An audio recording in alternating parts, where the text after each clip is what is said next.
to go for a round two. He's going to go for the knock. Goes for the roll now. And he's spotted Sivy out. Looks for the clip, but he's not going to be able to get it. Jumps out instead, but goes down. Forward, trying to get a better position using the smoke's advantage. Drives straight in.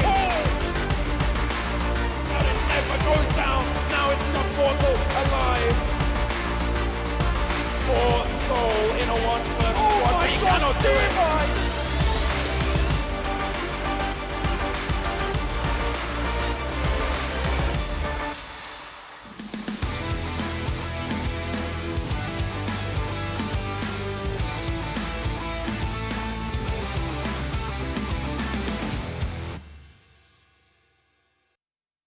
Hello everyone, and once again welcome back to PMCO 2020 Spring Split Pakistan Region Semi-Finals. Today it's going to be day number 5. Tomorrow is going to be the last day of the semi-finals. My name is Varun Super Johnny John. Joining me on the desk, it's going to be Ocean Sharma. And today on day number 5, we will see teams from Group A and Group C go head-to-head in 4 intense matches. That means Aqua is there, Fyme is there, Bablu is there. Obviously the big names will be out there, and can Bablu, because they are, if I'm not mistaken, they are in 15th spot right now. Yeah. Can they, or can they not just hit that, because they'll be having games like tomorrow as well, not day after tomorrow, it's second last day today. They'll be having games tomorrow as well. We'll be having F2D, we'll be having NES, we'll be having TeamvfxOXY, all those teams. Let's just have a look where these teams are right now in the overall standings. Let's just see which team is topping the table, where they are going to be, where they are going to be with their charts. Envy, 196 points, 12 games played for that team right now.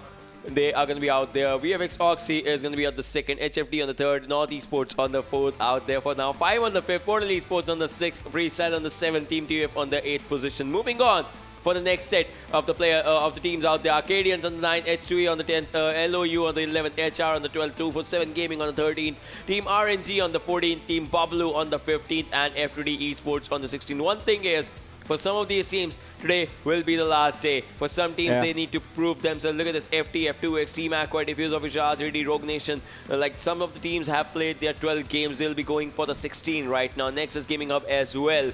They are on 17 to 24 points mark right now. So we'll have to see from here, where does the journey take their teams, because some teams will be having just 4 games, some will be having 8, but those 4 games and they are done for good. Yeah, exactly. 4 games, because 16 games in total for the semi-finals. But let's have a look at the point distribution system as well, using which these teams will qualify for the finals. And this is it on your screens right now. Placement points: first gives you 20, second gives you 14, third gives you 10, 4 to 10th position. There is a decrease in points going from 8 all the way to 2 points on the 10th position.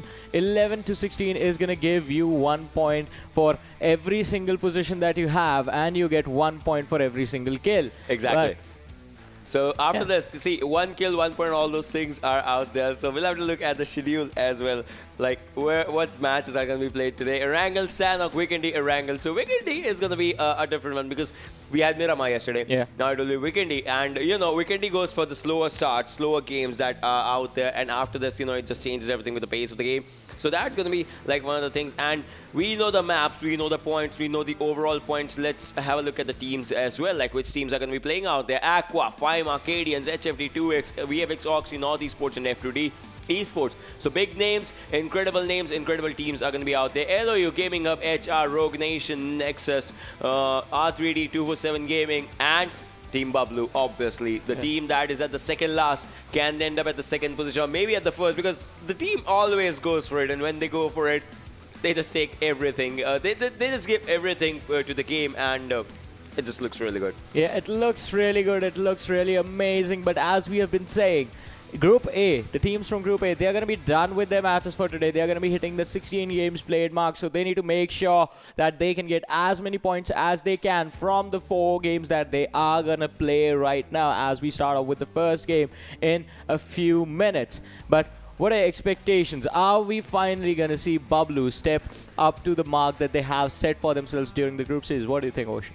I'm not gonna say anything. Whenever I say the name of a team, the team gets eliminated on the 16th position. So I'm not gonna say anything. But then we'll be having some expectations from some teams and some teams as well. And some teams will be doing some work out there. Yes, some things are gonna happen. That's the only thing that I can say for now. But lovely ladies and gentlemen, boys and girls, the thing is that each and everyone will be ready. And all right, you updated the game, right? Yeah, I did. I mean, even I did. The game will be played not on the updated version. That's just one thing that that will be out there. But then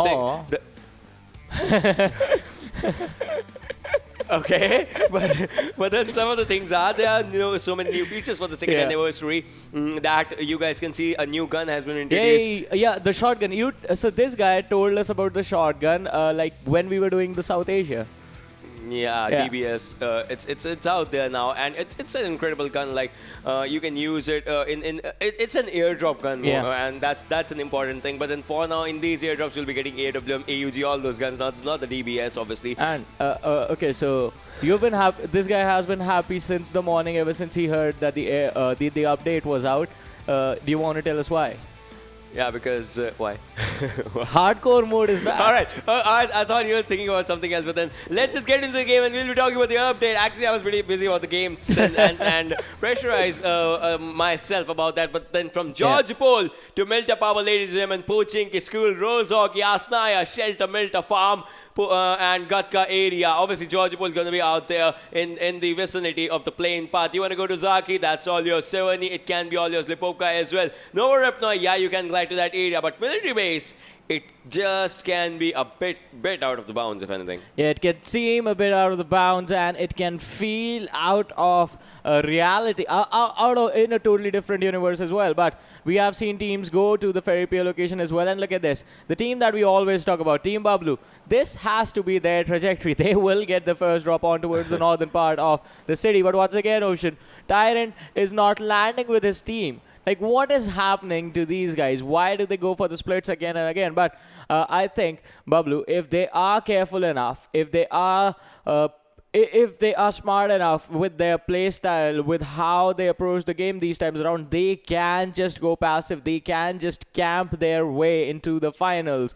But even that can be risky when the other teams are going to look to wipe you out, especially. So this is it. This is why I say that Hellraisers is one of the teams that can go toe-to-toe with Bablu. They have wiped them out once before, and they always land quite close to them. While Bablu lands on the northern Georgia Pool City, Hellraisers choose the Georgia Pool containers for themselves. Exactly. And it has happened multiple times where teams like ROG, teams like RNG, teams like Portal eSports have tried to contest them on those containers, but they have been wiped out. You know what happened to KPK Gaming during the group stage when they tried to contest Hellraisers? They were destroyed in a matter of minutes. What was it, like 3 minutes for the entire team to get taken out? Exactly, and that was just like, you know, the strategies that Hellraisers actually have. That's an incredible strategy out here in the area of Yasnapoli, and you can see Nexus going on head-to-head with Aqua. So 3 players actually have a 4-player gameplay from Aqua's side, and they play the game in an incredibly amazing way, if anything. Nexus Ang, Nexus Taha, Nexus Zulkar is just out there,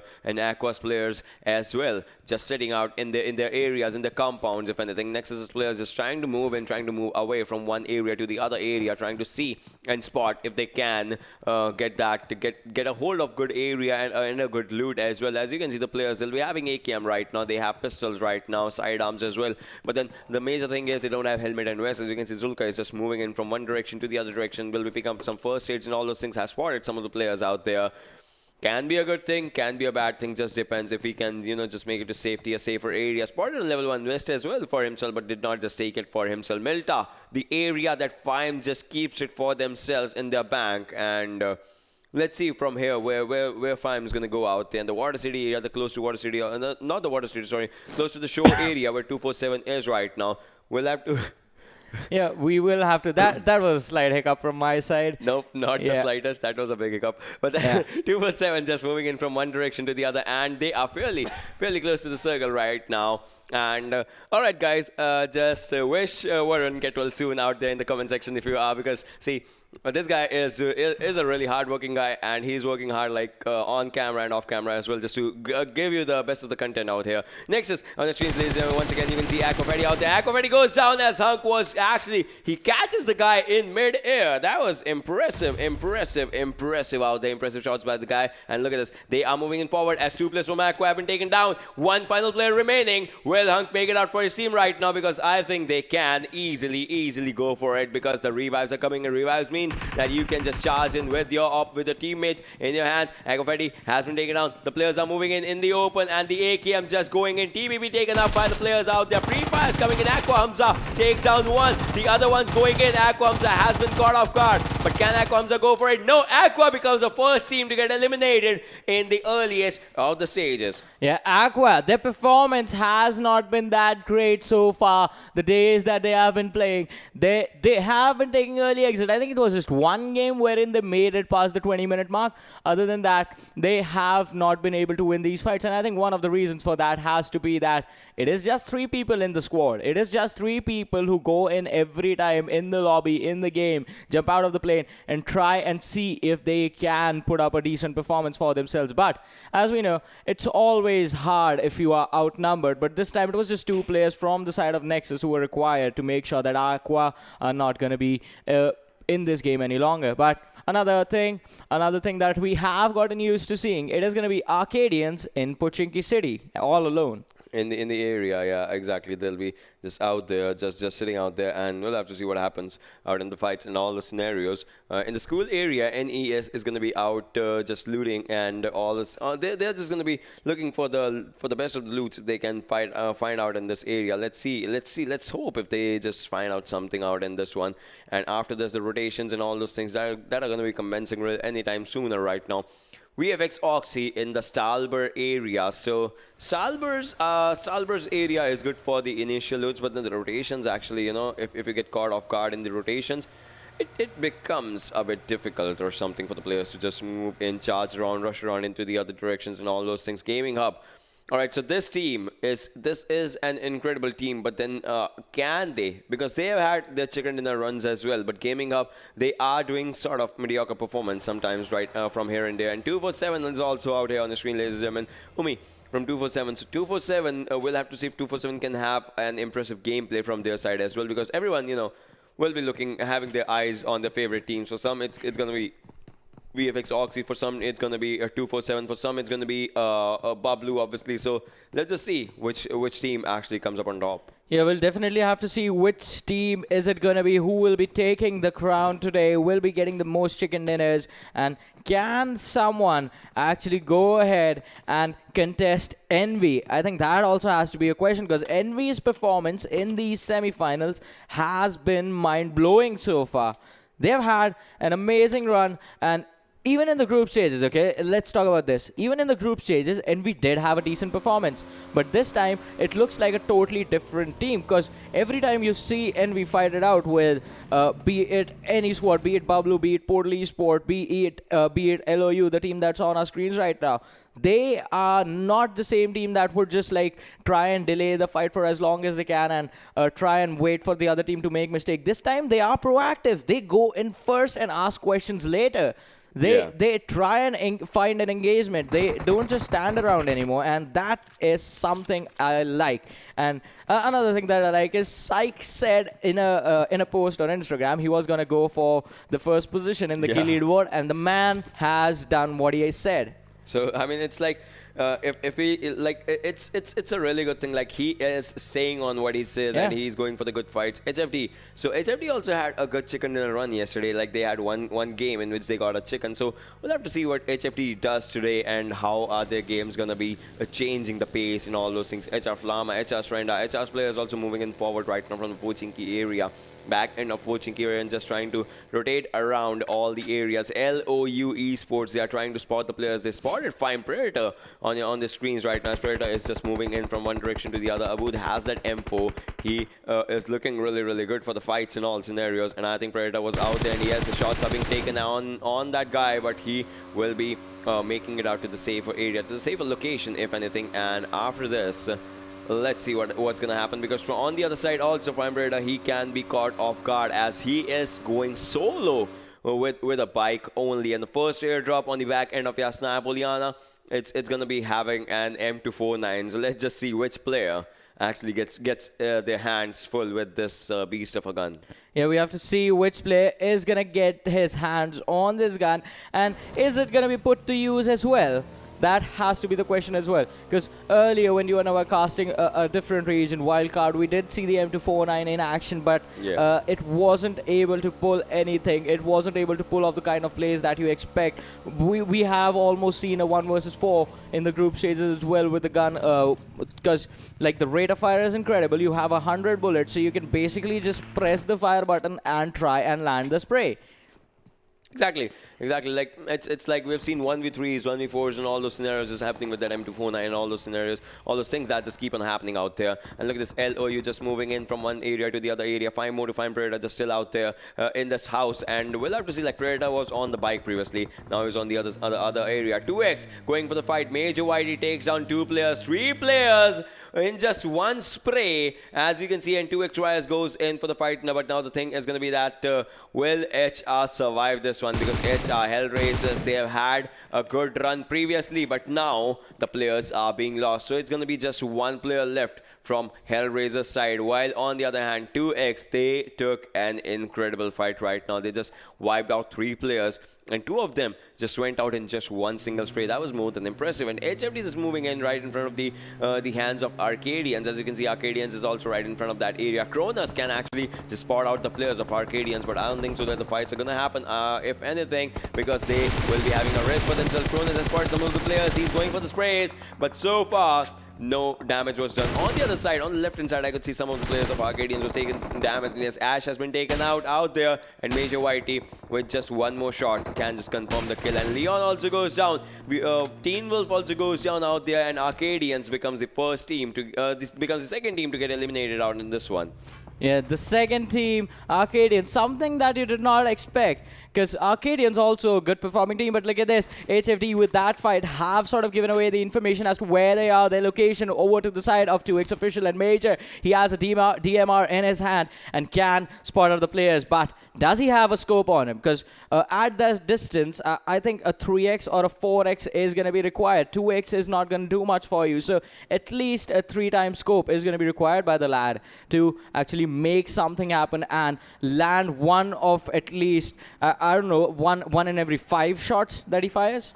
Yeah, exactly. Whenever, like, it's all about the shooting accuracy and all those scenarios that just are out there. And look at this. This is for the first time seeing some squads or any squad out here just going in the ridge area for the fights. I've seen these things happening we have seen this scenario in South Asia and India.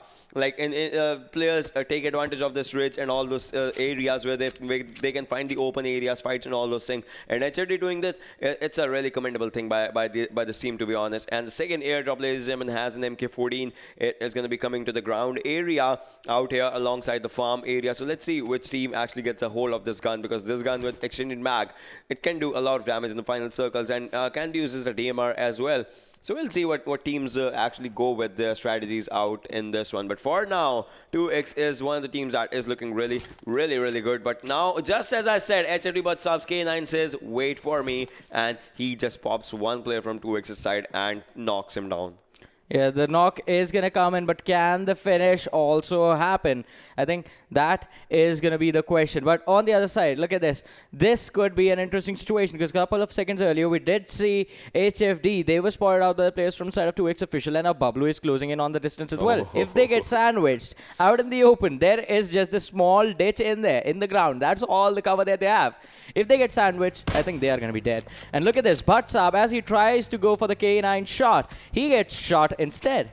Yeah, because now the players actually, now the opponents actually know that from where K9 is coming. But just like you said, Bablu is coming out there. Bablu is going to be at the back, and Bablu will be ready for a fight. And 2x Mod goes down as Buttsab's K9 gives the answer. The K9 drops the second head out in this one. That just looks really, really impressive by this guy. The guy's performance with the Car 98 is more than impressive, if anything. We'll have to see, can he just pop the players out once more. He has a UMP and a K9. That's a different combination out here. We'll be using some of the energy drinks, like the one that he has, if he wants to go for it. But other than that, I think he is much more destined to take up a fight right now. Bubbly Tide moving in from one direction.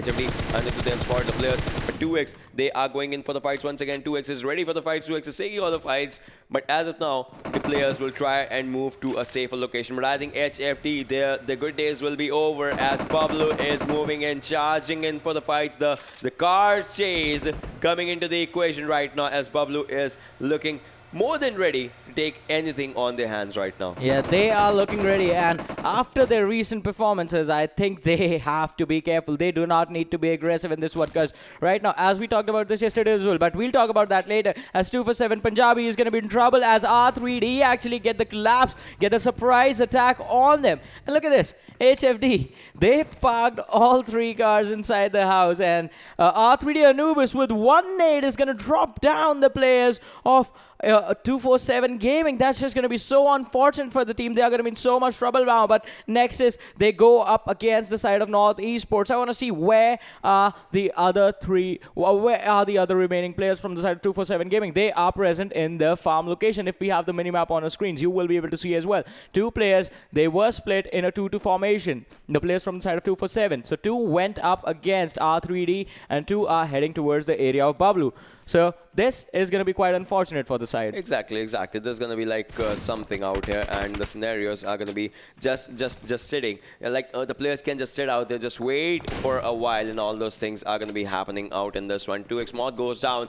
So 2x is they are not being cornered, but still being cornered out there. I mean, they have a good house area for them to rotate from one place to the other, but still the fights that they are trying to take are not coming in their favor. So they maybe need to leave that house as fast as they can. As you can see, the circle is out here. Circle leaves the circle. The circle leaves the area, obviously. Then the circle is going to the other direction, the shelter prison area. So now it's going to be a hard time. It's going to be one thing that they need to go away. Next is Hung with his Scar 98. Drops down one player, but he gets shot at on the other direction as well. His helmet is about to be taken down, and Taha as well does not have a helmet. The Wolf Head, can he do the damage out there, or will he just try and move away from this area is going to be one of the questions. The third airdrop another time has an MK with a suppressor sniper as well for itself.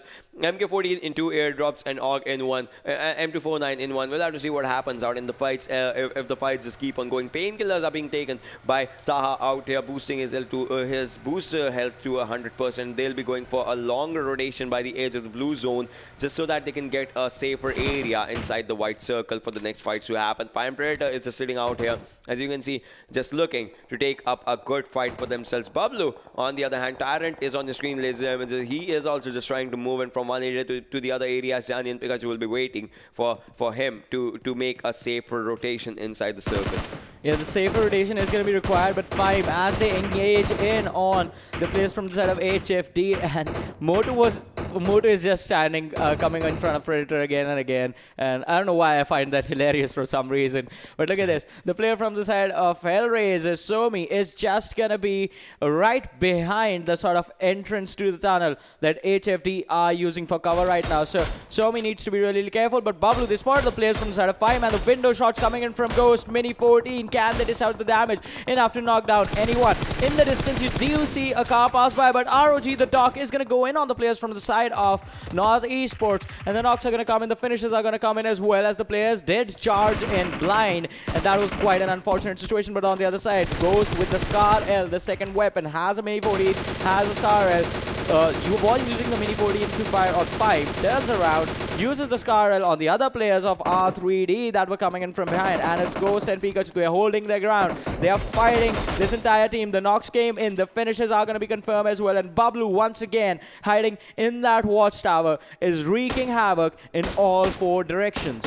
Obviously, that's how this team plays. That's how this team actually goes for the fights, and that's all this team is known for. They have 1 kill right now, but obviously we know that they can increase the number. 247 Najib takes down 2x Moth out there, so that can be a bad scenario. And 247's players, they are snaking out in this area while Najib is trying to move in forward. Now he is going to be snaking. Now he moves in forward. Now snakes once again. Now eSports gets eliminated on the 14th spot, ladies and gentlemen. As you can see, 2x Moth needs a revive, and the smokes are going to be coming in. The smokes, the grenades, the throwables, everything. Look at one side, the grenades, the other side, the smokes smokes, everything is just coming and dropping in, but I don't think so. Moth will be safe, and the smokes will be in vain right now, ladies and gentlemen, and the smokes are more and more amount of smokes are being popped up right now, so 2x can be in a bit of trouble. I mean, they have numbers game, they have the players advantage out there still. They lost one player, 3 are surviving out, and there's a 2v3 situation, but for now, if anything, I think 247 will be looking really good, as Numi is trying to spot the players, take them out through the smoke, but still no shot gets connected out in this one. He'll if anything, they can try and go for it once again, but for now I don't think so. They are going to be looking forward for that thing, just trying to snake inside this area, and 2xvirus as well, just still trying to take down the players and spot the players if they can for now. And the circle is showing a rightward shift right now. F2D is really close to the circle's area. R3 Walker takes on Fyme Moto, so Fyme can be in a bit of trouble, but then they are inside a house. The thing is, they need to pull off a revive as soon as they can, and just, you know, move into the circle as soon as they can, because that's going to be, that should be the top priority right now. Yeah, that has to be the top priority. And Fyme and R3D. Okay, I want to talk about R3D. Since R3D already lost 2 members of their team when they were taken out by Bablu, they need to be careful. They do not need to engage in this fight. I think, as you said, getting away is going to be a better priority, and that is obviously going to be a better decision, as the circle is going to form around the shelter area. But Anubis from the side of R3D is actually engaging in the fight, and Bablu, they find out the players from the side of LOU eSports, and Razor is going to be dropped down, as Ghost climbing up this mountain is gonna have to be careful now, because this is going to be an open area fight, and if Ghost is spotted out, he does not even have any trees around him close by that he can get some cover. And 2xOfficial, they are on the backlines as well, so they can catch Bablu off guard as well. Bablu is in a really tight situation right now, and they need to make every single move. They need to think about every single move that they make really carefully. Danny right now engaging on the other side with the players from the side of GH. How does this team do it? A more important question is going to be, why does this team do it? Tyrant has already been finished off. Yeah. They are fighting 4 different teams in the open again. At least the last time they had a tower for cover. The IGL has been finished up out in that one. Fyme Predator goes down as Gaming Up's Adil was taking up the fights. R3D's Anubis is on a killing domination right now. Bablu left with 3 players. And Danny, the entry fragger, is still out there. 2x Major Whitey goes down as LOU Phobia is looking ready for a fight. Nightmare takes on TeamvfxOXY, and look at this out here. HFT's players are also going down, as the player will be finished off by R3D as well. Fyme Sneak takes on HFT's Burhan out there. Ghost takes down 247 Najib, and Najib will be finished off by LOU Ghost in the matter of seconds. HFT butts up with a grenade, throwing up a grenade out there. If the grenade hits someone, it's going to be wreaking havoc out there, but so far I don't think so. It does not do any damage now, but Chubb would like to move in. If anything, Bablu is at the edge of the circle, the next circle that it is, the 5th circle out there. Fyme Moto throwing all the grenades. Look at this. Walker has been spotted. Walker 1 shot, 2 shots on Walker, and Bablu goes, misses his mark for now. The Bablu team has 2 kills for now, as Virus also goes down. Bablu with 3 players surviving. 247 Gaming marks the exit on the 12th position. 34 players alive, 11 teams surviving, and Bablu is trying to pop much more heads out. As you can see, they spot R3D's players. They are trying to take them down, almost taking down the players, but for now I think the players will be making their way to the safety. Yeah, the players will be making their way to safety, and they have to do that. But on the other side, once again, rotating out in this open area is going to be pretty difficult. And Fyme Moto is going to drop bodies left and right, as the players from the side of HFD were in a tough situation. And with that, they are going to be wiped out as well. But can Fyme go for the chicken dinner on this one, as 2 of the players have already been taken down? Predator, the man who was responsible for those highlight reel plays, was taken down as well. And Pikachu on the other side does spot out a couple of players from the side of 2xOfficial, and the kills are going to be confirmed, as Major is going to be finished off. And Pikachu with that is going to be on a domination, finishing his 3 kills confirmed mark. And the team of Bablu has 3 kills right now, so Pikachu needs to make sure that he is being safe, as he is performing really well. And in this game, his form is what matters for his entire team, because one guy who is getting all the momentum, if he dies, that sort of breaks your team's flow. That breaks everything for the team. Yeah. That breaks everything for the players' mentality as well, because if they were trying to go for the super aggressive mode, they'll be just changing everything. And ROG's the doc, he's taking the zone damage out on himself. KMD from Gaming Up. Alright, so Gaming Up has all the players surviving. They have 3 kills for themselves. Nexus as well. All the players surviving has 4 kills for themselves. PMCO, F2D eSports with all the players surviving. And GH can be in a bit of trouble now, as Gaming Up 1 player needs a revive. Bablu Dani goes down. Just like you said, 2x Sarge is just taking out that that player easily out there. Now he needs a revive. Will he be getting a revive? That's going to be one of the questions out here. Or else they can just go down. Pikachu is going in and Dani will be finished off out there by 2x Charge It, confirming his skill. 2x Charge It will be on a domination from Team 2xOfficial as this team has 5 kills for themselves. Bablu Pikachu just sitting out there with Bablu Ghost. Can this team pull off a miracle, as they actually need a miracle right now? They need it for themselves. They need it for the team. What's going to happen out with the players is going to be one of the big questions. Shelter is the area where the circle will be leaving anytime soon right now. R3D enemies goes down as Adil will be on a domination. Sergeant was going to go to this for the zone. Now he marks it. Now he charges in. Oxy. Reaper goes down as Titanium just takes out a fight, gets shot in from behind and will be taken on as the team marks their exit. R3D also as they exit this one on the 9th position, and Gaming Up players will be in a bit of trouble. Rogue Nation marks their exit on the 10th and R3D on the 9th, and Gaming Up will be in a bit of trouble right now. Bablu Ghost still trying to spot the players, and can they or cannot just change the pace of the game for themselves? LOU's Abud taking down the players. Bablu Ghost being shotted from the right hand side by LOU's Ghost. Ghost versus Ghost. This was a fight that was happening out, and now he'll have to smoke in from one direction and will have to pop the players on the other direction. Yeah, that is definitely going to be required. And now 2xOfficial, even they are going to be in trouble. LOU eSports, this team has been doing really well. The performance was consistent during the group stages, but now in the semi-finals, even they have been a little bit shaky. But now this is going to be an open area fight, as we have been saying, and this match could come to an end at any given point, as 7 teams are remaining and 17 players are alive. Pikachu is going to rob Ghost out of this game, and that is just going to mean that LOU eSports now know where the players from the side of Bablu are. They are right on the edge of the circle, right close to the blue zone, and Pikachu is going to drop another one as Phobia is going to be dropped as well. That's just going to leave Abud, the only man left standing. Pikachu once again gets back up on his feet, uses the Scarrel to go for the blind spray in the smoke, but Sajid with that smoke can actually dish out a lot of damage to the other guys, and DFUZeOXY is going to drop one of the players from the side of Nexus. Oh, look at this. This grenade can just do damage out there, but so far actually misses its mark. DFUZeOXY goes down. Bablu Ghost moving and charging inside the smoke right now. Misses all the players. That can actually be a bad thing, but on the other hand, 24 bullets for this guy. He actually takes down the squad on his own.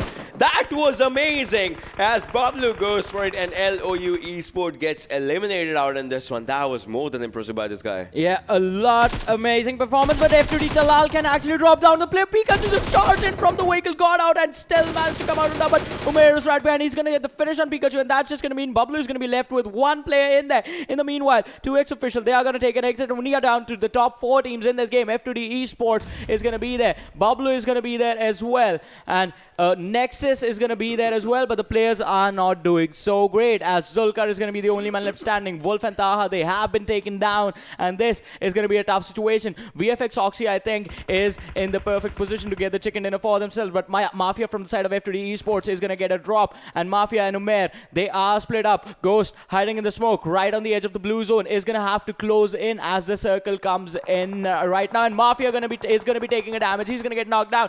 VFX Blade, Rage, these 2 players are pretty healthy, and unless the players from the side of Nexus and Bablu Ghost, unless both these teams actually collapse on them together, VFX, I think, is going to get the chicken dinner in this game. Whose game will it be, as F2D Esports, Nexus team, DFUZeOXY as Team Bablu are surviving out here? Look at this. Zulka moving in forward, takes down one for his back, but will be taking on the second as well. Bablu Ghost actually steals the kill right in front of him, right in front of Zulka, and the revive, no revive is going to come in right now. So this game is out here, as you can see. VFX with 2 players, 2 versus 1 scenario, ladies and gentlemen. 4 teams surviving, but out here the numbers advantage is in the hands of DFUZeOXY. Can they have another chicken dinner? Will this be the comeback game for Bablu, as Ghost is surviving out there? Blade Oxy with that grenade can just take Ghost down inside that smoke area. The grenade will fall short right now, Blade, but he has information that there is a smoke cloud on one side. That means there will be a player on that side. Bablu Ghost should not be making a move right now. 3 more seconds, ladies and gentlemen. 2 more seconds, and now the zone comes in. They spot one player, Rage Oxy. One more shot if comes to him. That will be the end game, and yes, it will be, as Zulka takes down one player. Now it will be 1 versus 1.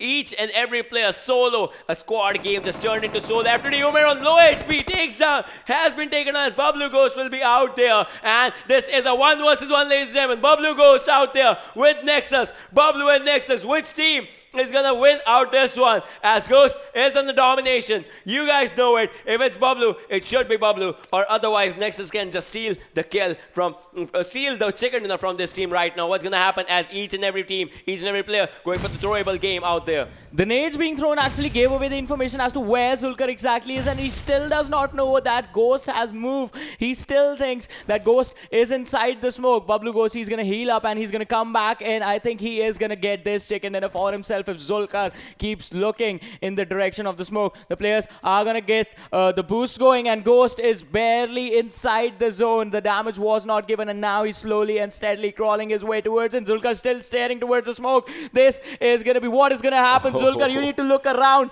You can't stay focused in just one direction, and now he finally looks in the direction of where the sounds were coming from. And oh, again, the smoke, his attention is split. He needs to look around. He needs to be aware of his surrounding and keep on moving. But Ghost, once again, the heals are gonna come in, and who is gonna get this one? Final circle, ladies and gentlemen. The 9th circle is closing, and this is going to be the circle of death. As after this is the heal battle circle out there. 35 bullets. Indeed, Uzi obviously can change the game, can change the pace of the game, can actually give Zulkar the chicken dinner. Ghost is out there. No one has spotted no one right now. Now, they still need to spot the players. Can Ghost see on his left, or will Zulkar backstab Ghost out there? Because Zulkar is going for a rotation. Spots the player, almost taking Ghost down. He knows the location. Zulkar just stands up, stands on forward. Ghost knows the location now. He has left his backpack right now, but is low on his health. Can he clutch this one, or will the 100 HP guy just take it? He's shooting in the wrong direction out in this one. Zulkar should not be in the wrong direction. Ghost has been spotted out there, but look at this.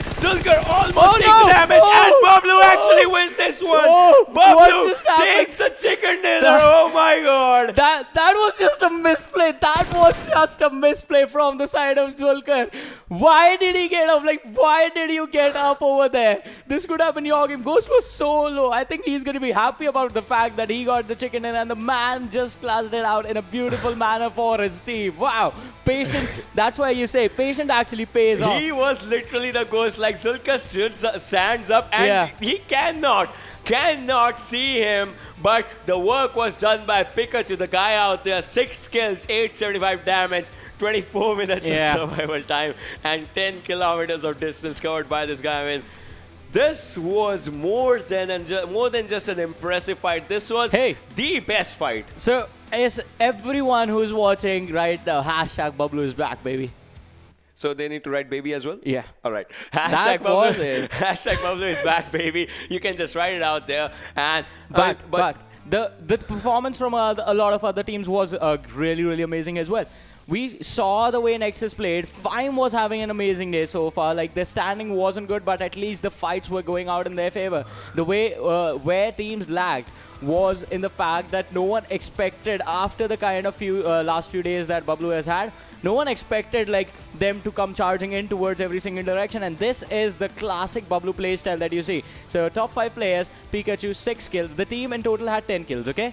Pikachu has 6, Ghost has 4, 6 plus 4, that's 10 kills. Right there on the top 5 players. That's just all out there. And then Zulkar, obviously, the guy that was remaining out there, he's going to be making his name Arkadians too excited also. So the thing that I liked about it is, it was 4 people alive, 4 teams alive. It was a solo gameplay going on in the final circle, one from each team. From Nexus, it was a solo person. Bablu, it was a solo person. VFX, it was a solo person. And F2D, it was solo person. 1 versus 1 versus 1 versus 1. If anyone goes down, there are no comebacks. It's just end game for that person, because if they go down, no revives, obviously. Yeah, exactly. No, if they go down, there aren't going to be any revives coming in, and those last few actions. I actually did not think Bablu was going to win this one. I thought TeamvfxOXY was going to be the team that is going to come out on top, just because their players was in a really good position right on the edge of the blue zone, and the position that they were in, they could have actually taken fights from all these teams. And the thing that I said, if both the teams collapsed on TeamvfxOXY together, that is exactly what happened. The distraction was there, and that's how they were taken out. But in the end, it was an amazing game. Let's just have a look at this game standings, and let's see where each and every team is gonna be out in this one because Team Bablu 10 kills, not 11 this time, but 10 kills, have 30 points for themselves. First position. Next is Team 21. Second, DFUZeOXY on the third, F2D on the fourth, TeamvfxOXY on the fifth, Fyme on the sixth, Gaming Up on the seventh, LOU eSports will be out there on the 8th position for themselves. Rogue Nation is going to be out there on the 9th, R3D on the 10th, HFD on the 11th, 247 Gaming on the 12th, HR on the 13th, NortheSports on the 14th, Arkadians on the 15th, and Team Aqua will be ending this one on the 16th position. So just 1 point for themselves. So HR, NortheSports, Arkadians, and Aqua, they had a bad game, if anything, for themselves. Yeah, they had a bad day, but once again, moving forward, this is just the first game. We still have 3 more games to go, and anything can happen. Anything can go wrong. Anything can go right as well if you can't stop trying. Yeah. I want to see what sort of jump it gives Bablu in the overall. Exactly, because they needed this game because they were sitting at the 15th position. Let's just have a look at the overall standings right now and see where the Team Bablu will be out there. Not in the top 8 for now, but then obviously we have 3 more games for themselves, and they'll be having 7 more games. Look at this. Fyme is still climbing, and if Fyme has an amazing day today, they are going to be sitting at the first position.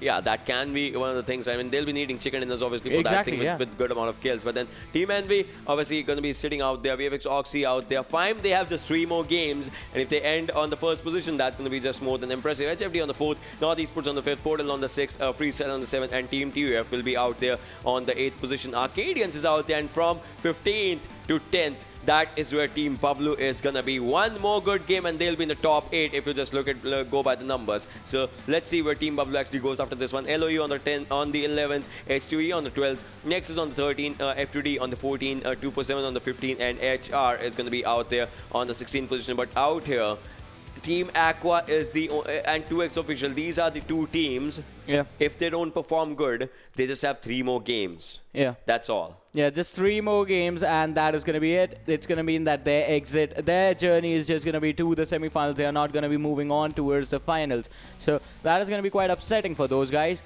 And on the other side, that, as I was saying, that was just the first game. Can the team step up? Is Fyme actually going to take Envy's first position for themselves? But we still have 3 more games to go. The second one on Sanhok is going to happen after we come back from a short break. So you guys just stay tuned and keep watching. We'll be right back.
Hello everyone, and once again welcome back to PMCO 2020 Spring Split Pakistan Region Semi-Finals. My name is Varun Super Johnny John, being joined on the desk by Ocean Sharma. Today is day number 5. That means teams from Group A and C are playing together. Now it's time for Group match number 2. Sorry for the brain lag there. I mean, he might be lagging, but there are teams that are not lagging because Pablo is back, baby. Exactly. They have had an impressive chicken dinner in the first game. Let's see how it just how they continue their run and all, because the next match is gonna be the Sanhok one, the snake one, the snaky bitey one, and obviously let's see if they continue their run or not. Yeah, let's see if they can continue their run or not. Or are teams like Nexus, a team that had an amazing performance in the last game, can they finally make the push to the chicken dinner? Because even Nexus, like, okay, they did wipe out the 3-man squad, but they did it with just 2 people in there. And 2 versus 3 situation, that is not an easy one, but they still somehow managed to come out on top and did survive to the last stages of the game. Slight misplay, a little bit of a hiccup over there, could not get the chicken dinner, but still, the performance was amazing nonetheless from the side of Nexus. And exactly. We will be keeping an eye on these teams. You guys should too, because this is the semi-finals. These teams made their way fighting through 1,000 different squads, multiple number of matches, made into the top 32, then made it into the semi-finals where the top 24 teams are playing, and from here on out you need to move on to the finals. But with that being said, the game is going to be on your screens right now, and here it is, the map of Sanhok, as the trajectory is going to start from the Nakham area and head towards the Hathin. Exactly, that means Sami, Ruins, Camp Alpha, those areas will be out there, Boot Camp, Painan, obviously. So let's see where the teams actually go, where the players actually land for now. Estatma, Khao, Paradise Resort, good areas will be out there for the up for the grabs and all those things. Bantai, Camp Shali, those areas as well. Docks as well, Kampong, if you want to go there, you can. It's going to just take a while. And we'll see where the where the circle actually goes as the players have landed. They are ready for the fights. As you can see, Bablu's players on the screen, ladies and gentlemen. Just ready for it, just ready for the fights, and the circle is favoring them. Yeah, the circle is going to be favoring them, but look at this. So when we were casting for a different region, Ocean, no one went to Camp Alpha, and this time TeamvfxOXY have decided, all right, this is a safe location, we'll just take Camp Alpha for ourselves. But the circle is going to be centered towards the southern main island, and the Ruins is going to be there as well. Camp Charlie is going to be there, Camp Bravo, Paradise Resort, Boot Camp. They are all going to be those safe, high-priority locations that are going to be there. But Bablu, once again, going towards the Painan city for themselves, and they are going to be uncontested over there. But VFXOXY, this time, this could be tricky. 2 people. So we have seen this as well. They have 2 people landing outside of boot camp towards those triple warehouses, and then 2 people are sort of in the middle of Paradise Resort and boot camp. So this can be tricky because those are high priority locations, but if they make it work, this is going to be really good for them. Nexus is there right in the middle of boot camp. They have landed, separated. But on the other side, 247 going up against Aqua. And this is going to be an interesting situation as Aqua is being taken down one by one. And I think once again, Aqua is going to be the first team to be eliminated on the 16th position as 247 just have an easy fight for themselves. All right, so Aqua, now it's official that they are having a bad day. 2 games and the earliest of the vibes that just happened for the team right now. 247, they'll be good with the kills. And look at this, R3D's players going in on the fight. And R3 Joker just on 1 HP, still surviving at the fight right now. Does not have a vest and obviously has a... he can boost his health to 100% right now because he has a first aid. Obviously, will be applying it after that. The painkiller can actually just take him to 100% health right now. Let's just see what happens out in the fights later on. And look at this, Eja Somi still trying to spot the player QBU. No scope, but then that's not going to be stopping this guy from actually, pressurizing the team right now. Does not have any other thing, neither the boosts, nor the bandages, nor the med kits, and not even helmet and vest, all those things. So HR trying to just goes on. The kill has been confirmed out there. So HR, they will be 1-man shot when they will be taking the fight right now. 3 plus minutes into the game, and the circle will be coming in, and in another under 3 minutes time. Yeah. So let's see where the circle actually goes. Yeah, we have to see where the next circle is going to be and how these teams are going to look to rotate in there. But for now, R3D, they are going to be in a comfortable position as the Huts have been taken control of. But we have seen this as well. So early engagements are happening in this game of Sanhok, and that is going to slow down as we move on to the later stages of the game just because of how the circle is. But if once again the circle falls in a really, really weird situation like a paradise a resort sort of an area or moves towards a boot camp area, then the aggression is just going to go up, because those it is always this trend in this map, as in a high priority location is going to be surrounded by like a 500 or 600 meter of open area. Yeah. And that results in teams making mistakes while rotating in there or rotating out of there, which results in them being taken out early. So the teams are going to be careful, but since it is open land, it's going to be pretty easy to spot out your opponents. It's going to be pretty easy to take them out as well. It's going to be easier for the rotations as well. And once if you have to flank on your opponents and all those things can be done as well out there. So the cave area, previously cave area used to be one of the most overpowered areas, and the fact that you could just, you had a lot of entry points and exit points to actually, to pressurize your opponents and all those scenarios. So that's going to be just one of the things that just happens out in that one. Look at this, Kampong, Docks, those areas are left empty right now. Boot camp as well left empty as of now. We'll have to see what happens out when the fights are going to be happening out in those areas or something. If the circle just goes for a slower shift on those sides. And 2x is on the Camp Alpha Island right now and will be trying to move in from that area. Hatin is totally empty. Fyme has to come to the southern side, if anything. And Nexus once again. Nexus is moving in. Wolf will be taken down almost just surviving on 1 HP, if anything. And Teen Wolf as well, just out here trying to move in from one direction to the other direction as Nexus is ready to take up the fight in their hands. Yeah, Nexus once again trying to keep the momentum from the last game going in this one as well, but the squad in front of them, that's not going to be an easy one to fight at. It's going to be TeamvfxOXY. 2 players from the squad. The other 2 players are coming in for the support of their teammates. But now this is going to make things a lot interesting. Once again, Ocean, the tease is going to be there as the Groza comes in with the suppressor for the snipers. Yeah.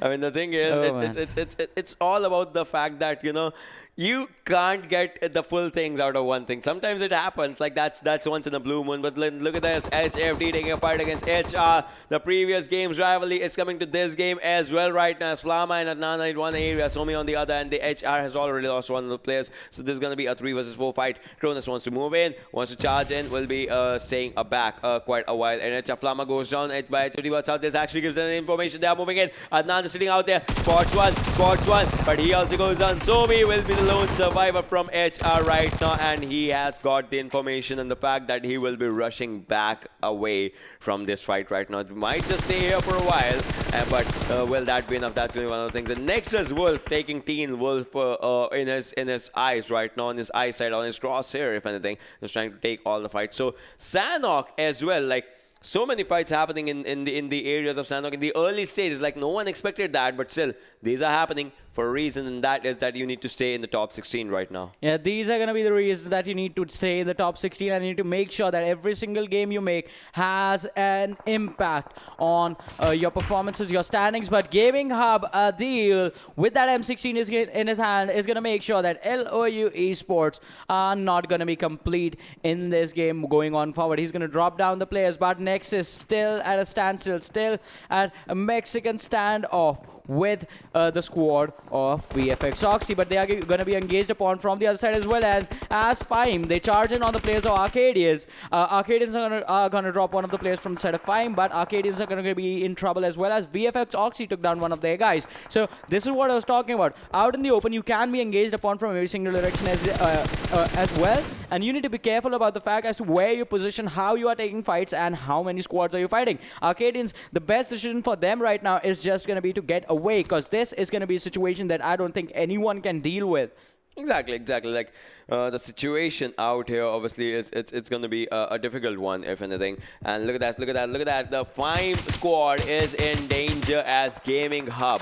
They are going to be having kills for themselves. 2 players lost from Fyme already. Moru will be out there, Predator as well. But other than that, they have lost Sneak and Khan out in their areas. HR gets eliminated as Somi was a lone survivor, and now not anymore, as a player will be taken down. Now the thing is, we will have to see what happens in the later stages of the fights right now. Boot camp area will be left outside the circle. 8 minutes, 22 seconds into the zone, ladies and gentlemen, into the game, ladies and gentlemen. Look at that. Now GHKMD is trying to spot down the players with the K9 as well for himself and trying to take the heads out. Now Gaming Hub has 3 kills already. Can they increase the number? That's going to be like one of the questions out in this one. Yeah, that's going to be the question of every single team. But I think another question they are going to be asking is how do we get the chicken in this one? As 14 teams are alive, and we are about to transition from the early game stage to the mid games, and that is when you need to start being safe. Early game engagements, yeah, you can try and risk it out in the fact that the other teams might not have the weapons, they might not have the heals, they might not have the scopes or something, but mid game is when you need to be careful. And talking about be careful, one gun you need to be careful from, it's going to be the M249. Yeah, it's coming. obviously.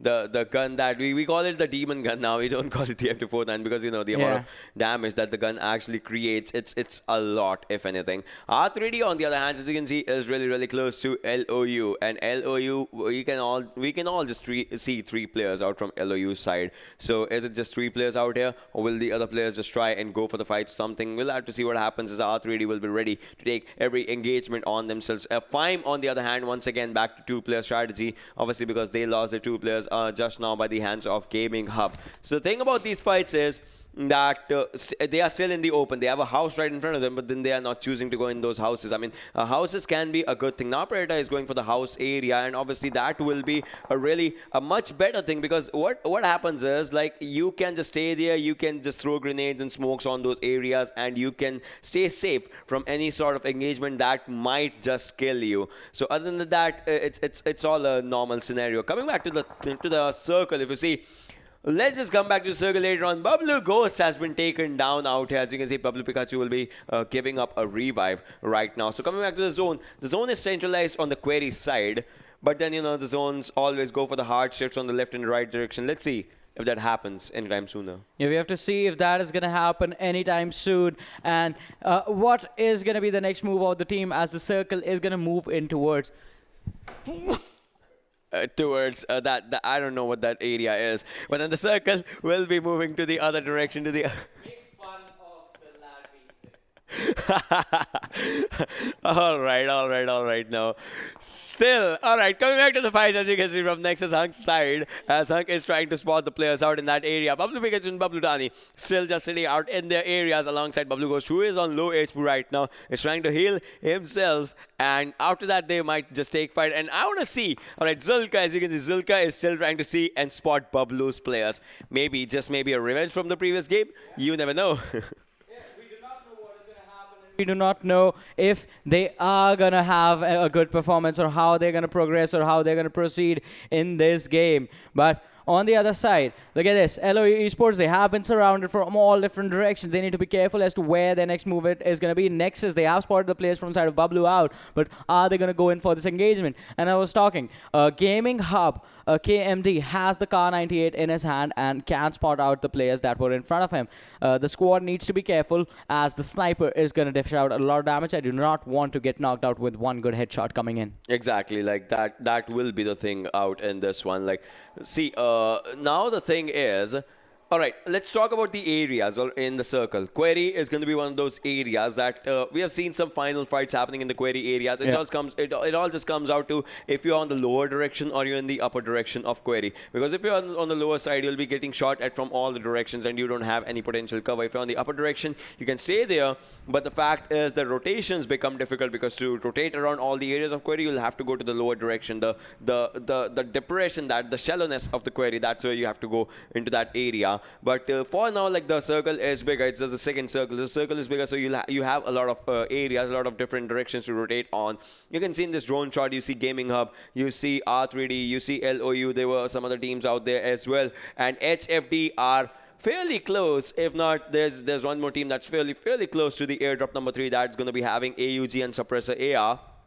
let's see if they maximize the utilization of these things if it just happens out in this one. But for now, we'll have to see what's gonna happen as the airdrop is coming right next to the Cape area. And yes, all right. So Rogue Nation can just have that airdrop in their surroundings, can just use those level 3 stuff out for themselves. Bubble Tyrant on the screen, ladies and gentlemen, just still trying to spot the players, if anything. And the IGL, the guy who is the brain behind the squad of Pablo right now. Let's see what decisions do they take, and if the team, works it out on those decisions, because Pablo so far is like one of the most OP teams out there in this region right now, and but still they are being contested. They still have a long way to go, are on the 10th position in the overall standings. Let's see where they end up today, and JD is going to be moving towards the airdrop right now, just to take the airdrop stuff out there for himself. Og will be his. Will he be choosing Og over M249? That's going to be one of my questions, and yes, I think he'll be choosing Og over, yeah, he has M249, he has Og, so the guy actually has all the stuff that is just needed. Yeah, he has best of the both worlds out there, and we'll have to see if he can just take all the fights for himself. Yeah, that is definitely going to be the question, if he's going to be able to take both the fights for himself, and will he come out on top in both the fights. I think that is also going to be a question, because now with the power of the airdrops basically in his hands, how much can you pull off? And I like this. Fyme Motu on the scooter. Fyme Motu on the scooter. A chilling ride. Yeah, a chilling ride just out here. We'll have to see what happens out for the players. Because scooter, it's not that slow, but then it's not that fast, and Predator just goes down while Fyme Motu was using a scooter out there. So now Fyme will be left with just one player, and that's going to be Motu.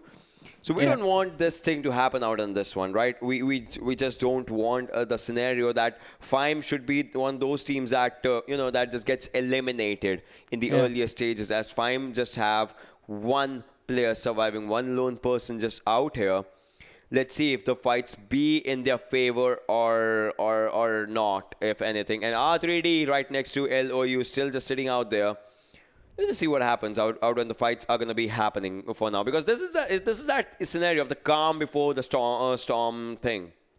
Yeah, it is definitely going to be the calm before the storm. But I think the follow-up question to that is going to be, how big is the storm going to be? Yeah. How many houses are going to be ruined because of that storm, and how many people are going to lose their lives in game? But look at this, gaming up, running in towards the squad of R3D, and R3D can be collapsed upon, because there was LOU eSports coming in from the other direction as well. And Arkadians are going to be joining this fight as well, but they need to be careful. Leon is going to drop down Adil from the side of gaming up, and R3D, that could be their saving grace, as KMD is going to be knocked down as well by Thala. Arkadian once again stepping up big in these situations, but in the other direction, 247 Gaming drop down the players from the side of A2D, and Arkadians are going to charge in the direction of Gaming Hub, as R3D Anubis is going to drop down Knight, and the kill can be stolen by Faison, but Faison, that's going to be a bad angle. You just saw from where he got shot at. You need to run away, and with that nade, Arkadians Thala knocks down his own teammate with a bad nade. His teammates were charging in, and Leon is going to be the only man left standing.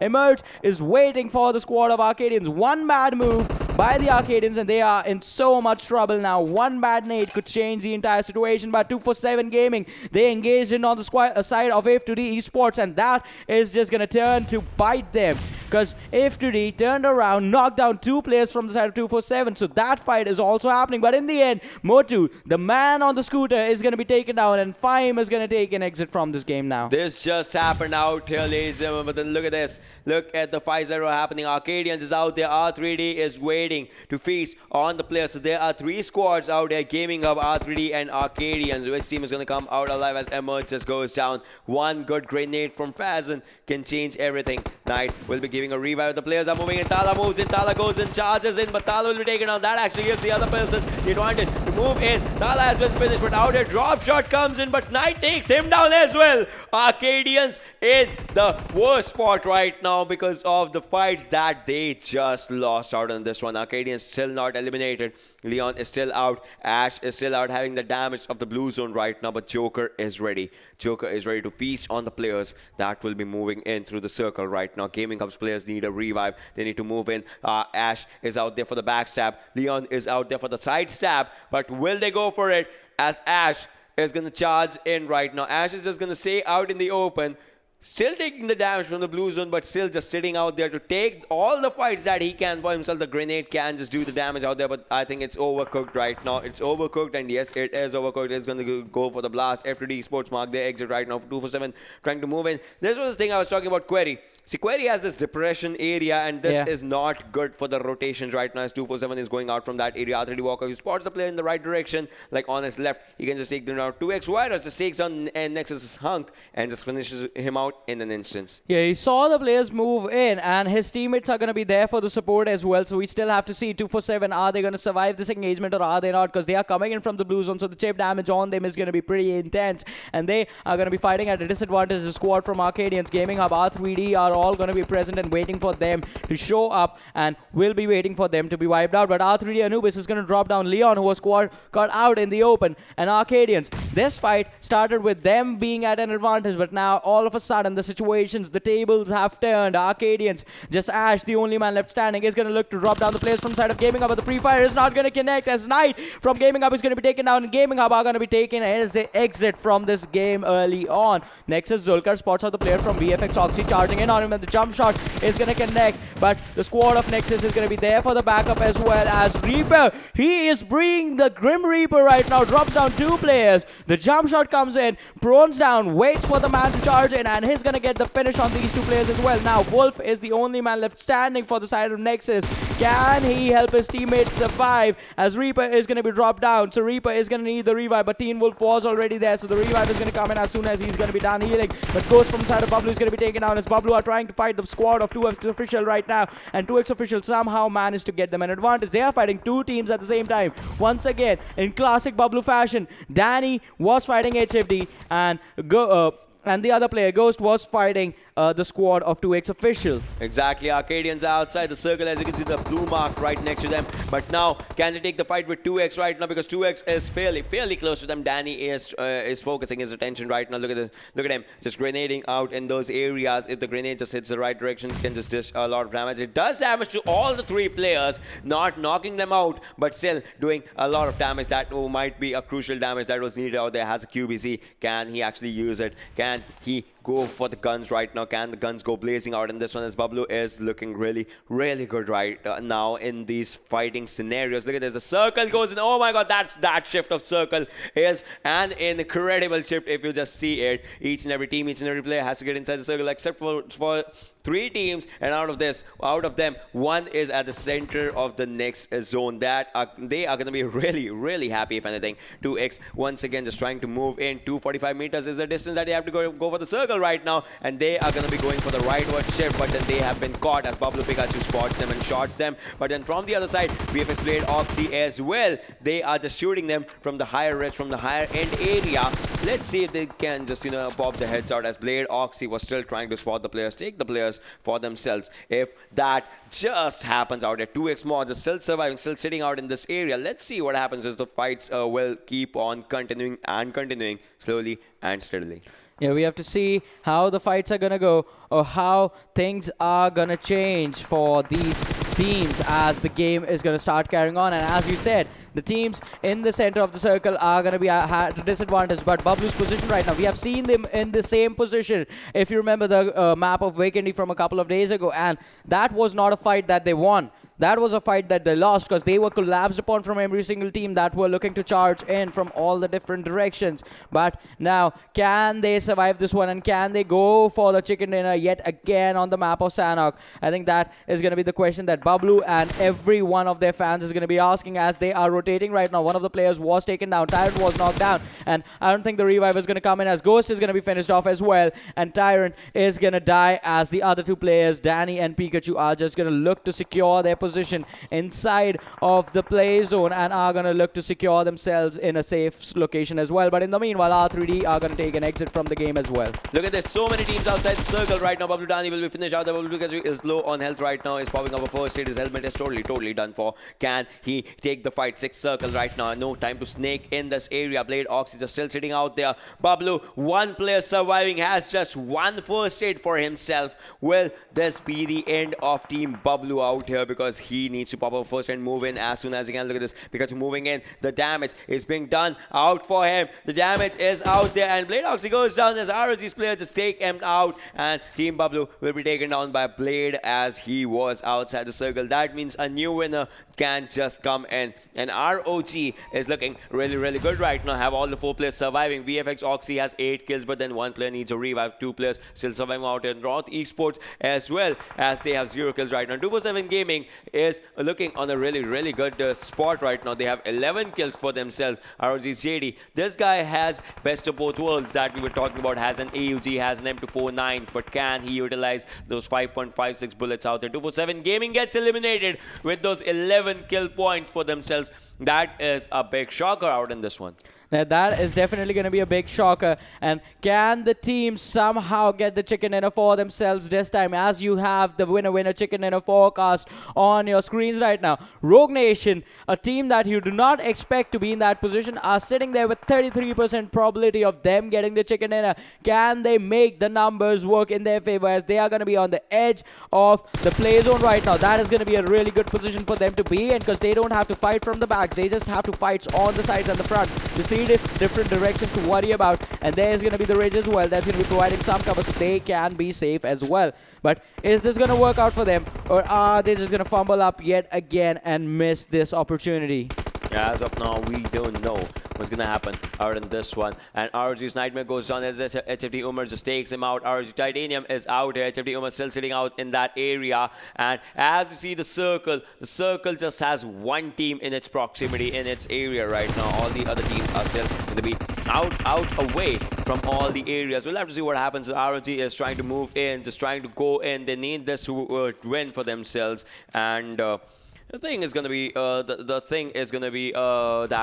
see, about this team only. LOU is inside the circle. Other than that, each and every team outside. But LOU's players, the location has been compromised. The first 8 are going to be in the work right now. And yes, Uma goes down. That's going to be the end of NortheSports, ladies and gentlemen. 3 teams surviving. 1 more player goes down as HFT's Kronos was ready for the fight. And ROG the dog goes outside the circle, takes down 1. Impressive gameplay coming out from this guy. And Kronos will be surviving out there, as you can see. But he will take down the dog out here. HFT Kronos, the circle's damage coming in. The throwables are going to be coming into the equation right now. LOU Phobia, they can take down the players, and yes, easy wipes can just come in. But out here still, ROG is surviving. HFT goes down as Nightmare is out there. Nightmare and the dog needs a revive, but I don't think so that's gonna happen. 2 players surviving. Nightmare is a solo survivor. His flipation has been spotted out there.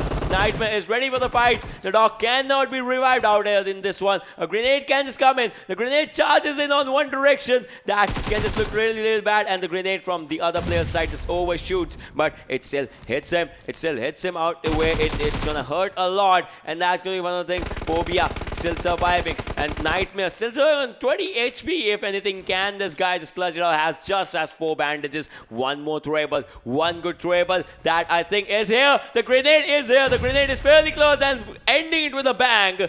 It's gonna be LOU eSports, ladies and gentlemen. The man did not have any heals, but look at this. Look at this. The dog had 9 kills for himself. So the dog actually did a lot of hard work for his team, and the points being confirmed was pretty important. ROG will be first, if anything. Like, Chicken Dinner goes to LOU, but then they'll be having 4 points. That just takes into 24. They have 5 points. They'll be having 5 points already. Then LOU will be at the first. I thought they have 4 points. If that would have been the case. No, I think you are right. ROG is going to be first.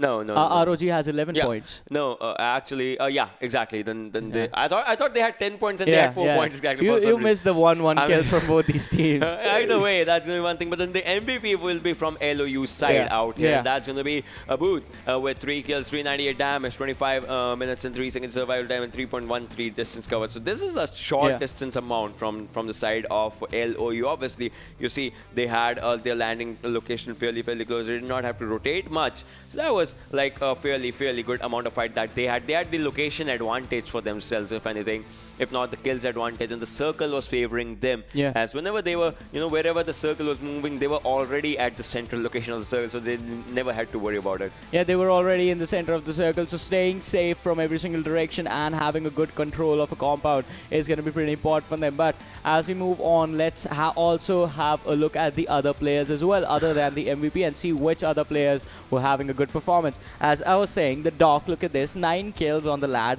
with 956 damage coming in. 247's Umi is going to be on the second with 4 kills, 714 damage. VFXOXY is going to be on the third with 4 kills. VFX Blade is going to be on the fourth with 3 kills, and R3D Anubis is going to be on the fifth with 3 kills as well. So VFX, they are having an amazing day wherein, okay, they are not getting a chicken dinner, but I still think this day is really good to them just because it has been those consistent performances. They are getting a lot of points for placements for themselves, and the kills are coming in their way as well. And that is just going to mean that the points are going to pile up game by game by game. And by the end of the day, I think they will at least have accumulated like 80 points for themselves. Exactly. That will be like one of the things. They'll be at that position, at that point where not 80. 80 is going to be too much. I think 50 is going to be a good point. Yeah. Exactly. It will be just out there, just sitting out there at that number, at that point where they actually need it. And let's just have a look at this game standings as well. Like where is Sanhok right now? At what position will Sanhok be as Rogue Nation? Exactly, 11 kills for themselves. So this time 11 actually makes its mark, and 25 points. So the thing is, even with those kills and all, the total points are still less. Obviously that is because it was 14 placement points for themselves. So first was for ROC, second for LOU, third for 247 Gaming, that had 11 for themselves as well. PMCO on the 4th, HFD on the 5th, and NortheSports on the 6th, R3D on the 7th, and 2xOfficials will be out there on the 8th position. Arkadians on the 9th, Team Bublo on the 10th, and this one, Gaming Up on the 11th, Nexus on the 12th,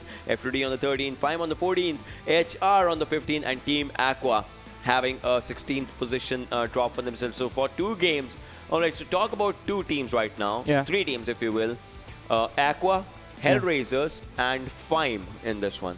Yeah, Hellraisers have had an amazing performance. Their standing was pretty good. They were still sticking in the top 16 with games having to be played. So they, I think, have the opportunity and they have the caliber. The team of Hellraisers is actually really, really impressive, especially the man Snaker. So they are a team with great potential, and I think in the last 2 games they need to step up if they want to make their way to the finals. Fyme on the other side, I think Fyme already has a pretty good standing, so messing up a few games is not going to affect them that much. Fyme is already going on their way to the finals. But on the other side, Team Aqua, they are missing out on crucial opportunities.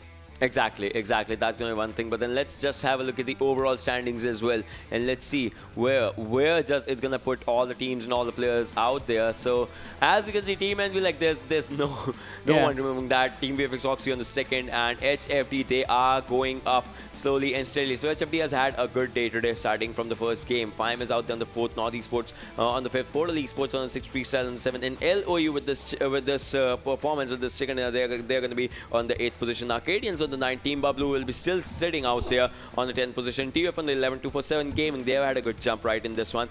And Nexus, H2E, F2D, and HR on the 16th. And 16 to 7, let's see what the difference is, as 86 and 84, that's where Gaming Hub is right now. RNG on the 18th, 2xOfficials has had a good jump in this one as well, but still they need to actually come up to their points. As see, 2x and Team Aqua both are played 14 games. They are 2 games away from being completely eliminated. So in final 2 games, they need to step up big time right now. Rogue Nation, Aqua, R3D, DFUZeOfficial, that's going to be the things out there. So let's just see what happens, because these 2 teams, if not anything, they have had their good games. Aqua, I remember, had 2 chicken dinners in the group stages. So for now, the teams that did good in the group stages, they are kind of falling apart somewhere. Yeah, they are kind of falling apart, and we still have to see as to how these teams are going to climb up, and even if they are going to climb up now, because as you said, 2x and Aqua just have 2 more games to go, which are going to happen after we come back from a break. But before we go, let's have a look at the kill leaders for the day as well,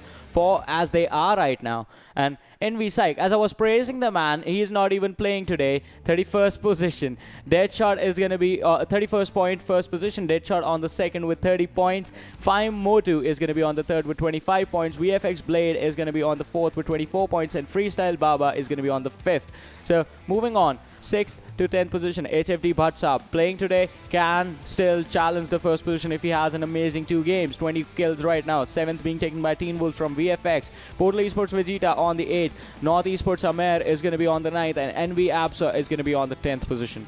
Yeah, these were the top 10 players out here that, just had incredible amount of stuff. But then after the kills, if we talk about damage dealers, yeah. So because the players, kills are good, but sometimes kills can be stolen. But then the damage is all yours, whatever you're going for those things, for those knocks as well, everything. So we were looking at the top 5 players from the damage dealers perspective as well. So that's going to be one of the things. But then it's always like if Deadshot goes up top in one thing, Psych goes up. Deadshot, I think since they are not playing today and we saw the graphics yesterday as well, Deadshot is going to be first and Psych is going to be second.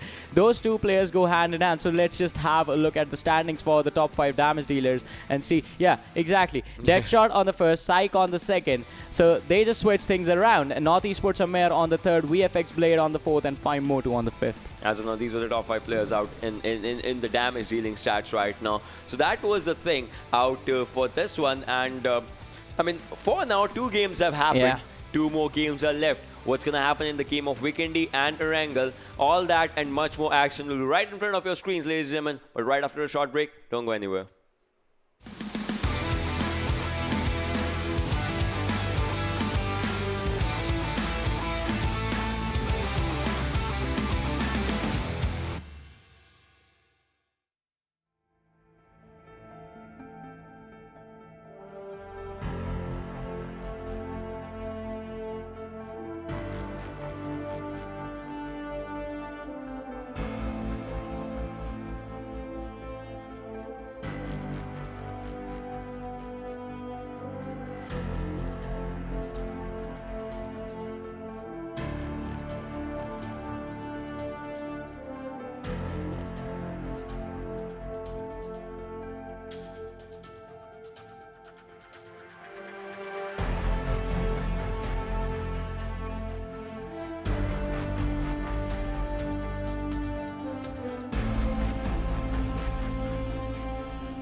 Hello everyone and once again welcome back to PMCO 2020 Spring Split Pakistan Region Semi-Finals. My name is Varun Super Johnny John, joined on the desk by Ocean Sharma, and we are about to head into game number 3, which is going to be played on Vikendi today. Once again, it is day number 5. Tomorrow is going to be day number 6 for the semis, and that is going to mean that the teams are going to be done with their games. Group A, on the other hand, they are going to be playing their final 2 games. Yeah, and the thing is, in that, there are 2 teams, TeamvfxOXY and Aqua, that just need to step up their gameplay if they can go for it right now, because Aqua has had 2 bad games, if anything. And that just means if they have 2 more bad games, even this game goes bad, after that there'll be no comebacks for the team out there, and that's just gonna mean that you can say bye-bye to the fact that the finals that are going to be out there. So that's going to be just one of the things. But then coming back to the games and all those scenarios, Vikendi, the unpredictability stuff out there, the thing that happens, that just that just goes in at an instant. You think you're inside the circle, and the other moment circle just laughs at you and just goes to some other place to shift and all those things. And moreover, the SMG loot that just dominates in Vikendi and all those scenarios. So let's just see what happens out in this one. Yeah, we'll have to see what is going to happen out in this one, as the game is going to be live in just a matter of seconds.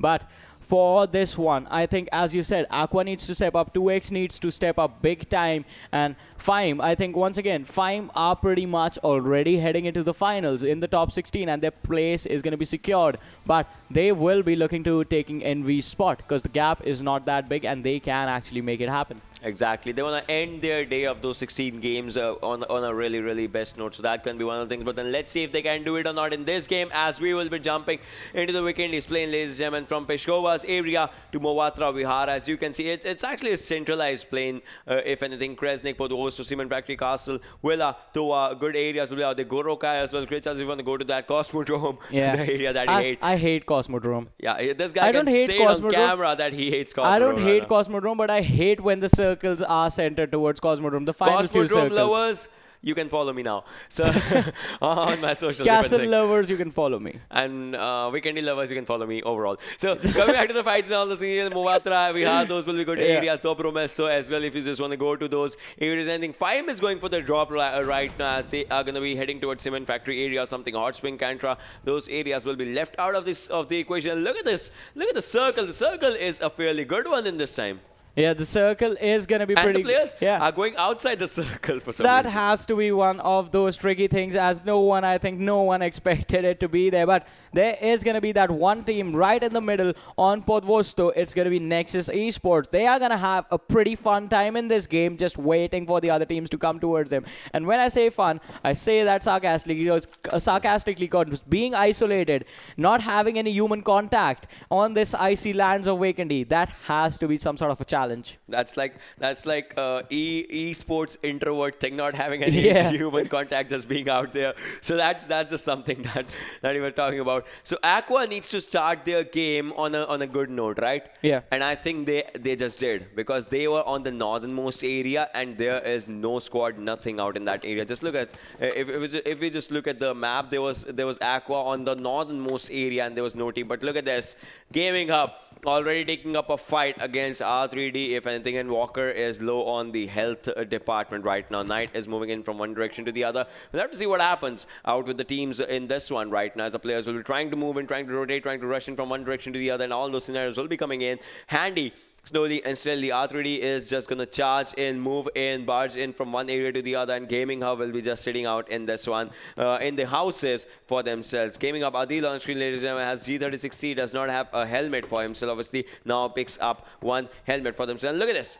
Where Aqua is, there is no team in their proximity right now. They can just stay safe out there. Yeah, they can stay safe. And as you said, Ocean, the other teams have landed in sort of a weird situations for themselves. And I think NortheSports are already engaging in combat with one of the teams in their location. But that can be risky. Early game fights are always a risk, because you are just fighting on the basis of whether your opponent has enough heals, or do they have enough weapons or ammo to sustain the fight, to come out of it. But that is going to be a risk, because RNG, as we say, randomness of the game can result in them having better guns than you. Exactly, that's just basically the thing that just happens in this one. Coming back to the game, ladies and gentlemen, you can see, all right, Gaming Hub and R3D coming back to this fight, if anything, and the fights that are just going to be keep on happening out here. But I think Gaming Hub, they have their safer area, R3D as well, just both the teams on the different areas. If anything, Adil is moving in on from one direction, going to take the Zima for himself. VFX, Reaper, Oxy has an Uzi for himself that he can just utilize out here right in front of ROG. So we'll see if that happens. NES Sensei goes down as 2x Major YD takes up a fight. Aqua Hamza goes down in this one as well.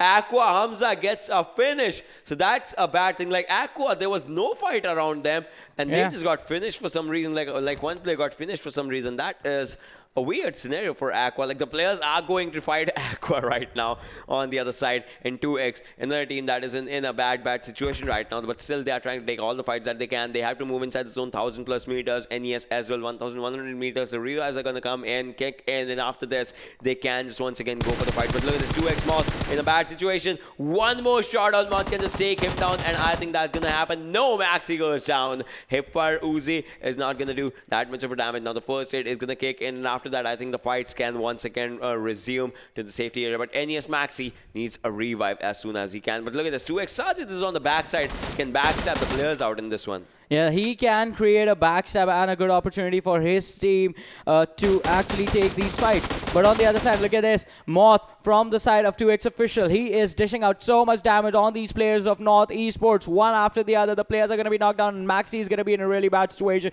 The finish is going to happen as Moth is going to throw the Molotov to flush out the players from that smoke behind that tree. And that is going to do its job as Amir is going to be killed off. He's going to be knocked down. Sensei is going to be knocked down, and that's going to be NortheSports. The entire team has been eliminated by this 3-man squad of PMCO.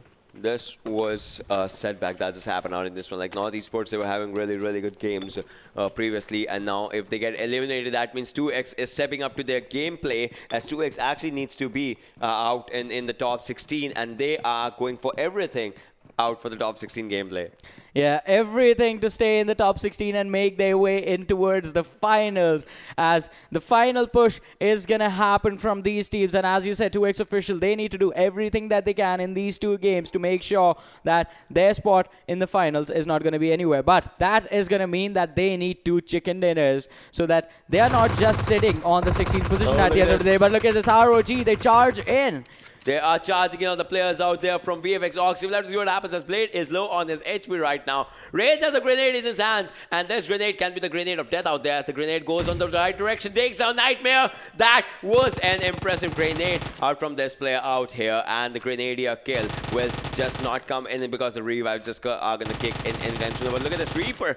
No one actually thought of it. Reaper is far behind, and he can go for a flank right now, and ROG is in a lot of trouble. Titanium on low health and becomes the second team to get eliminated as Rogue Nation exit this game as well. VFXOXY, they were one of the most dominating teams, and yes, they yet are.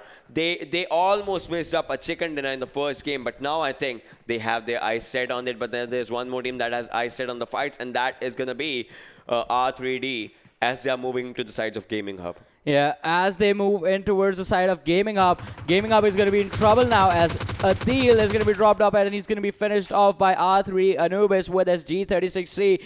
Emerges there as well, but the other players now come back from the support. Zio is out on the outside. He is looking to catch the other players off guard, but Gaming Hub, oh no, the 2 players that came in the vehicle, they have been spotted out, and that is just going to mean that information has been given away as to where these 2 are. Emerge has been left isolated, running out in the open. Anubis can spot him out. Anubis, do you see the man running in front of you in this open field? The shots from the Uzi, the distance is too much. I think the G36C, the assault rifle, is going to be a little bit better in this situation. Now he switches to it. Just has 9 bullets, and with those 9 bullets, actually gets the knock, and Emerge, I think, is going to be finished off as well. Gaming Hub is now just going to be left with 2 players in this game. R3D is just sitting out there just with that Uzi, 25 bullets for him in the bank right now. More and more players will be coming in slowly and steadily as Gaming Hub will be trying to revive their player. Nexus, on the other hand, taking up the fight with HFD. You know what has happened all the times when Nexus have fought HFD. HFD actually comes up on top, and HFD is looking really good right now. Nexus as well just trying to take up this fight right now in the port area, and we'll have to see if the fight actually just comes up with an equation of winning, as Nexus has never won a fight with HFD, and HFD has actually, shown right cards at the right moment. But the fact is this thing. Look at Wolf. Wolf is on a proper different flank right inside of that broken bridge area. Taha still trying to spot the players of HFD, Umar and Murtaza. We'll have to see what happens as Umar and Murtaza are not giving adequate footsteps. I mean, Murtaza is moving in, but Umar is not giving any adequate footsteps right now. Zulkar is out there. Wolf is out there. Taha as well with that G36C in his hands right now, just trying to spot any location if he can or if he cannot go for it right now. We will have to see what happens. Aqua Fendi is one of the lone survivors of Team Aqua, still surviving out there. This time not getting eliminated on the 16th, but for how long can they just take the game, because they are all alone in the area of Peshkova, and the players from R3D are actually wreaking havoc on their opponents right now from Gaming Hub. Arkadians are also out there, but coming back to this fight of Nexus, I think Nexus can just win this one. They have the numbers game, they have the rotations advantage, they have the players advantage on themselves, but on the other side is the fact that their opponents are taking TPP, which will be a crucial one. Yeah, it's definitely going to be a crucial one, but can they clutch this one out for their teams, in fact? Because as we know, being eliminated early on is not going to be good for you. But now, a few teams have already made their way in towards the circle. A few are still coming in. As you see, Hellraisers is one of those teams that have not made their way in. Next is Zulkar. The nade was thrown away, but the player from the side of HFD is going to be able to rotate out of the damage radius. That was Murtaza, one isolated player in that house. He has been cornered, but his teammates are coming in for the support from the rear. So even Nexus need to be careful, because even they can be caught out of position, but HFD is just 3 people present, and this is going to be a 3 versus 4 situation. 3 versus 3 for now, because Wolf has been left on the other side of this frozen river. So the only thing he's going to be good for is going to be those long-range supportive sprays or those supportive sniper shots to the windows if one of the players from the side of HFD is going to be caught out. But if it happens to be a compound fight, then Wolf being here would have been more advantageous for the side of Nexus. Yep, that's going to be a thing, obviously. So Nexus, the thing that Nexus and HFD, the thing that separates both the team is that Nexus goes for the pure aggression in the fights, while HFD goes with much more of a tactical stuff. I mean, Nexus also has a tactical stuff in the game style, but then HFD wins the tactical rounds, that how to plan everything, each and every single rotation that they want to, and Nexus goes for the pure sheer aggression, just like Bablu, like not exactly like Bablu, but then just like Bablu, that they just like to go for in the fights, just trying to build up the pressure slowly and steadily, and then just moving in and charging in as soon as they can. That charge in is a thing that separates Nexus from HFD out there. So we'll have to see what happens out in these fights, as players are now moving in fairly close to each other. And the airdrop we could see had the M249ES, the level 3 stuff, obviously cheek pad for snipers. So that's just one tease that it's just bringing out for the players out there to play this game right now. 11 minutes and 30 seconds into the game, ladies and gentlemen. 1 minute and 30 seconds for the zone to kick in, the second circle out here for the Osto area. So far the fights are in this, but for how long? TeamvfxOXY just goes down from the vehicle, and RageOXY as well as Fyme Predator comes into the equation as his G36C starts doing the damage. Look at this, Fyme Sneak finishing what they started, and the kill being stolen out in that one. Not stolen, I mean that was a free kill out in this one, and one more player just goes down. Yeah, one more player losing his life is going to mean that the team is going to be sitting at a disadvantage right now. But look at this. Nexus from the rooftop is going to catch the players from the side of HFD off guard. And Butchap, one of the people who is in the kill leaderboard, is going to be taken down with the help of the Uzi. And now this is just the one guy left standing for the side of HFD. He is going to be collapsed upon by all these players from the side of Nexus. He managed to catch one off guard, but Taha is going to be like, what are you doing, mate? Just exit the game right now. And HFD is also going to be eliminated on the 14th position. Exactly. So a bad thing that just happened out in this one, and 13 teams still survive. I mean, and this is the thing that I was talking about. Nexus goes for that pure aggression, and that aggression, if they have it, they are not going to be losing any sorts of fight out in this one. And now Fyme Snake is going to be sneaking out for the loot that they want, and let's see if they just keep on going for that. But the thing is, all right. So thing is, you see out there behind them there was Arkadians, and Arkadians, they're ready for the fights. They are going to be looking much more into that zone of the fights right now. HR on their screens, ladies and gentlemen, just trying to take all the fights with the players of F2D as well. As you can see, F2D is trying to spot the players, trying to take them down if they can or if they cannot. We'll have to see if the fights just still happen out in this one. But for now, it's that calm before the storm. The players are trying to cross the bridge. I mean, the bridge crossing, all right, you can go for it, but if I mean, you should not be in the open area, obviously. That's a bad thing while crossing the bridge, because you have you are going in one direction, but you have eyes set up on your 360-degree side.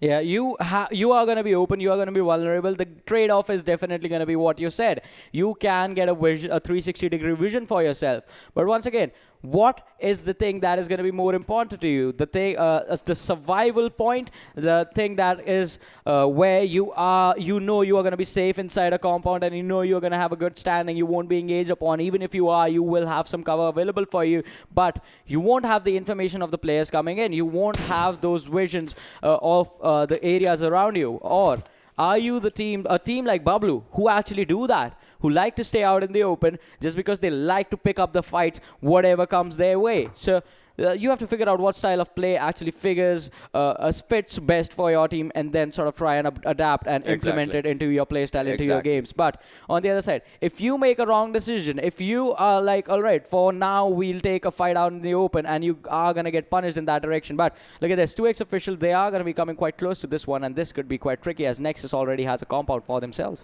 Nexus has an area for themselves, but on the other hand, I think Aqua will be losing their players once again, or if anything. Yeah. Was that a full squad wipe of Aqua as 247 was fighting with them? I think so. That just happened out there, and Aqua actually lost this fight as well in the earliest of the stages, if something. Now, coming back to this fight right now, you can see Nexus Star and Hunk are surviving out there, and the airdrop number 3 has AUG alongside the other stuff, the level 3 stuff out there, alongside the area of Mount Kresnik, and the circle is at a central shift for itself, so no hard shifts coming out in this fight for now, but then we'll have to wait and see where it takes the other fights in the equation or something. Nexus once again on your screens as Nexus. All right, so the thing about Nexus is once again that aggressive movement that they go for, and 2x, if they are not ready for it, if they catch one of the players of 2x off guard, it's going to be the end game of 2x or something out there. Zulka just sitting out there in the back end, and all 3 players are sitting out there in the front end. If one player from 2x just makes a simplest of the mistakes, I think Nexus will not spare them, and obviously will not spare any time in capitalizing on those mistakes easily and fastly, if anything. Yeah, I actually agree with that one. But once again, what are the teams going to do? How are they going to proceed in this game? And what is going to be the decision that's going to be the reason for their demise as one of the strongest teams, one of the teams that was the strongest, that used to be the strongest, Team Bablu.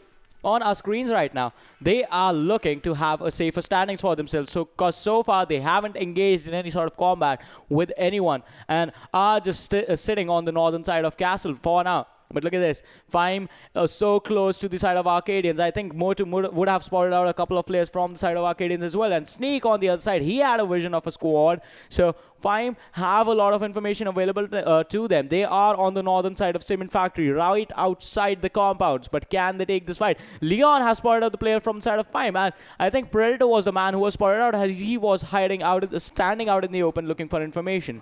Yeah, that's totally true out in this one. Fyme's the whole squad of Fyme is out in this area, and Arkadians as well on the other side of the road. So the fights can just happen, but the third circle is closing slowly and steadily. If you are not inside the circle, you're not inside the proper fight, ladies and gentlemen. So players will have to actually move inside the circle as soon as they can, prioritize the zone rotations, because that's going to be a needed one out in this fight. Nexus Star has a still sitting out there, wants to pop up a first hit, and after he pops it up, I think he'll be ready to take all the fights out that will be thrown at him or for the team right now. 17 minutes and 21 seconds into the game, ladies and gentlemen, slowly and steadily. Once the clock actually hits the 18-minute mark, I think after that the circle is going to be a tricky one, because after that the circle rotations will be the important ones, and the movement through the circles is going to be the ones that will be the things that will be needed out there. Nexus Star goes down as VFX comes in to join the party. The third party is coming in from the side of that team. Let's see if it actually they utilize that third party's knock, or will the knocks will be stolen by 2x, as 2x is also ready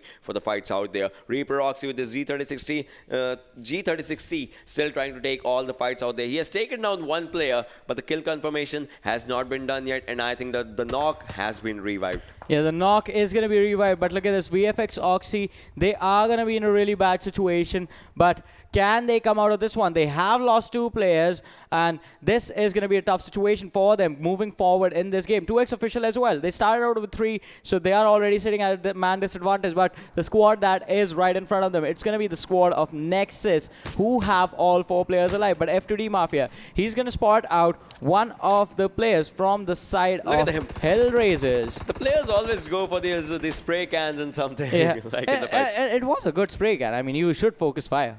Yeah, exactly. You should focus fire. That's like the motto for them. There's a picture framed out there. Focus fire, and then they just go for the firing in all the scenarios. That's just one of the things out there. HR Adnan moving in inside the Port Vosto area, inside the edge of the circle, because the circle actually is at the edge of Port Vosto. It might just leave Port Vosto anytime sooner right now, but look at this. FTD still trying to spot the players out there as their opponents were moving in from one area to the other area. The airdrop number 4 is going to be out here on the back end of the Port Vosto's village. Out there, you can see MK14 in that airdrop, and obviously the level 3 stuff that's going to be mandated. The complementary stuff that just comes in with the airdrop out in this one. Nexus Hunk now taking up the fight. They are taking up the fight with LOU. What's going to happen as LOU's Razor and Abood are out here. LOU Abood, the MVP of the previous match, is ready for the fight, but can they not win this one? Previous match was a history, but now can they make a history in this one? It's going to be a big question. As Nexus, they still have their compound. LOU, they still have their fight. They have the fighting spirit left in them. Phobia, Abood on one side, Ghost and Razor on the other side, Hunk and Wolf on one side for Team Nexus. Which team is going to win? Let's find out. Yeah, definitely we will be finding that out in a matter of seconds. But Nexus, LOE eSports, you need to be careful about the fact that we did see a couple of other squads nearby as well, as TeamvfxOXY was present in the compounds right behind them. And if these squads start fighting right now, they can actually come and use that opportunity for themselves as an advantage and confirm the kills, get those free points for themselves. But still, this is going to be a standoff that's going to be happening between these 2 teams. And we are going to wait and see as to who is going to engage first. Because once again, like always, this is going to be a game of patience. Information is going to be key, and you should not make moves in haste that are going to get you killed. Exactly, that's going to be like one of the things out in this one. The mistake that can just kill you, it's going to be a bad mistake. Obviously, you should not be making those in this time, because 40 more seconds in the 5th circle will be coming, and out of that, the rotations from the circle, the rotations will be a difficult one, and the fact that the circle is going to be damaging you much more. Obviously, that's going to be one of the things that players need to compromise on. They need to rotate inside the circle as soon as they can. LOE Ghost moving in, charging in on the house of Nexus. If they take this house, this is going to be a crucial one for them. Nexus Hunk just moving in, just jumping in from inside the house to the outside area right now, is in the open and will be taken away. No, Razor goes down as the cover fire just comes in. So let's just see how that just happens. Yeah, we'll have to see how that happens, as now in Nexus, they are going to be sitting with a mandatory disadvantage as Razor's skill has been confirmed. But LOE eSports, one of their lads has been knocked down as well. And Nexus can still come out of this one, but LOU, they charge in. Abood just goes in, and Taha is going to be the man that finishes him off. But from the other side, Phobia was trying to land the shots in the window, and LOU, one after the other, they are just charging in on these players of Nexus, and Nexus is going to fall down as Wolf, the last man standing, is going to be finished off. They killed off 1, then 3 guys went in and just destroyed the entire side of Nexus in just a matter of seconds. An amazing fight turning out in the favor of LOU eSports, and we are hitting that 22-minute mark. 11 teams still in this game, 36 people still alive, but bodies are falling left and right. Left and right, everywhere, each and every direction is where the bodies are falling right now. We've explained Oxy, as you can see, still sitting out in this area right now, just trying to spot the players, trying to take them out if he can just go for it. And 2 players surviving out from VFxOXY's side, and they spotted the players. They just spotted the players out there, and now the players will be just like sitting in no man's land right now. Bablu Pikachu. So Bablu is still surviving. There are 36 players remaining, and now is this the super passive mode for Bablu? A spoke too soon, Colossi just goes down. This is what Bablu is known for, taking the fights out for themselves, and Walker has taken a lot of damage for himself as well. And now from the Cement Factories area, the circle will be moving into the other direction. Bablu, they might have to rotate in as soon as the circle just hits. 247 Gaming is outside the circle, and Bablu still inside the zone, like not a lot. but just 10 meters is the difference between them and the circle. Yeah, just 10 meters of difference being between them and the circle. But Bablu, they need to be careful because that 10 meters is just 10 meters of open land. And Cement Factory actually does provide a lot of cover for the teams that are going to be in it. But now, since the circle has moved to the northern direction, the teams will have to come out. It was Gaming Hub and Fyme who were there on the northern side of the area, and they will be moving in as well. But look at this, 247 still right on the edge of the blue zone, and as soon as they come in from this open areas, they can be taken out if they do not spot out their opponents, if they do not start firing from the backs of their enemies. But Bablu is going to be in a comfortable situation since all the 4 players are still in this game, and Tyrant is going to spot the players from the side of Fyme, and in one spray dishes out so much damage to Motu and Predator that Motu was knocked down and Predator was left with just 50% health on him. But the revive is going to come in, and Fyme is going to know where their opponents are. And they'll be knowing the exact location for where they have to cover their fire and all those areas out there for themselves. We'll have to see what happens. But for now, as of now, you can see still a lot of big names surviving. Still a lot of people, a lot of teams just sitting out there with the gunpowder in their hands. And talking about it, you can see Bablu Tyrant just taking players out. This guy, obviously, when he is going for it, he is just going all in. Eloy Razor goes down to 247. Umi goes down out there by R380s. Walker and Somi also bites the dust right now as MP5K was coming into the equation. Trianda goes down out there. Eloy eSports mark their exit. So after this, 9 teams surviving as 27 players are still alive. Hellraisers also mark their exit on the 10th position. What's going to happen is R3D, Fyme, Team Bablu, Arkadians, they are still surviving with the 4 players mark. Arkadians, I mean, 1 player needs a revive. After that, it's going to be a different story. In 247 Gaming, the players are outside the circle. Can they make it inside the circle in time? That's going to be one of the questions out here. And look at this. FTD Mafia takes down 1 player. The second player is just barely surviving out in this one. Yeah, the second player barely staying alive. But can they get the chicken dinner? As 247 Gaming, they are going to take an exit from the game down to 8 teams, 25 players. And Blade just somehow manages to stay alive from that assault from F2D's Mafia. He was sitting on like 10% health approximately on him, but now he has healed up. Mafia behind that rock, the nade is going to be thrown. And Blade slowly and steadily is going to move forward, but the shots from the back are going to force him into the cover behind the car again. And Blade still goes for the peak. Don't know why he did that, because R3D just saw him and Zeo was like, wait, what, mate? And the free kill was confirmed. Exactly, the kill was confirmed out in that one, and now they are going to be focusing their fires on the other players. 2x goes down out there, and look at this, switching up the gun. R3D Walker takes down 1 player from 2x. Major Whitey has been taken on. Moth will be one of the lone survivors out in this one, and R3D has him covered from all the directions, and Ezio finishes the kill out there as 2x just goes on. Fyme Khan goes down as Bablu Zameen takes up a fight in his hands. So Zameen actually marks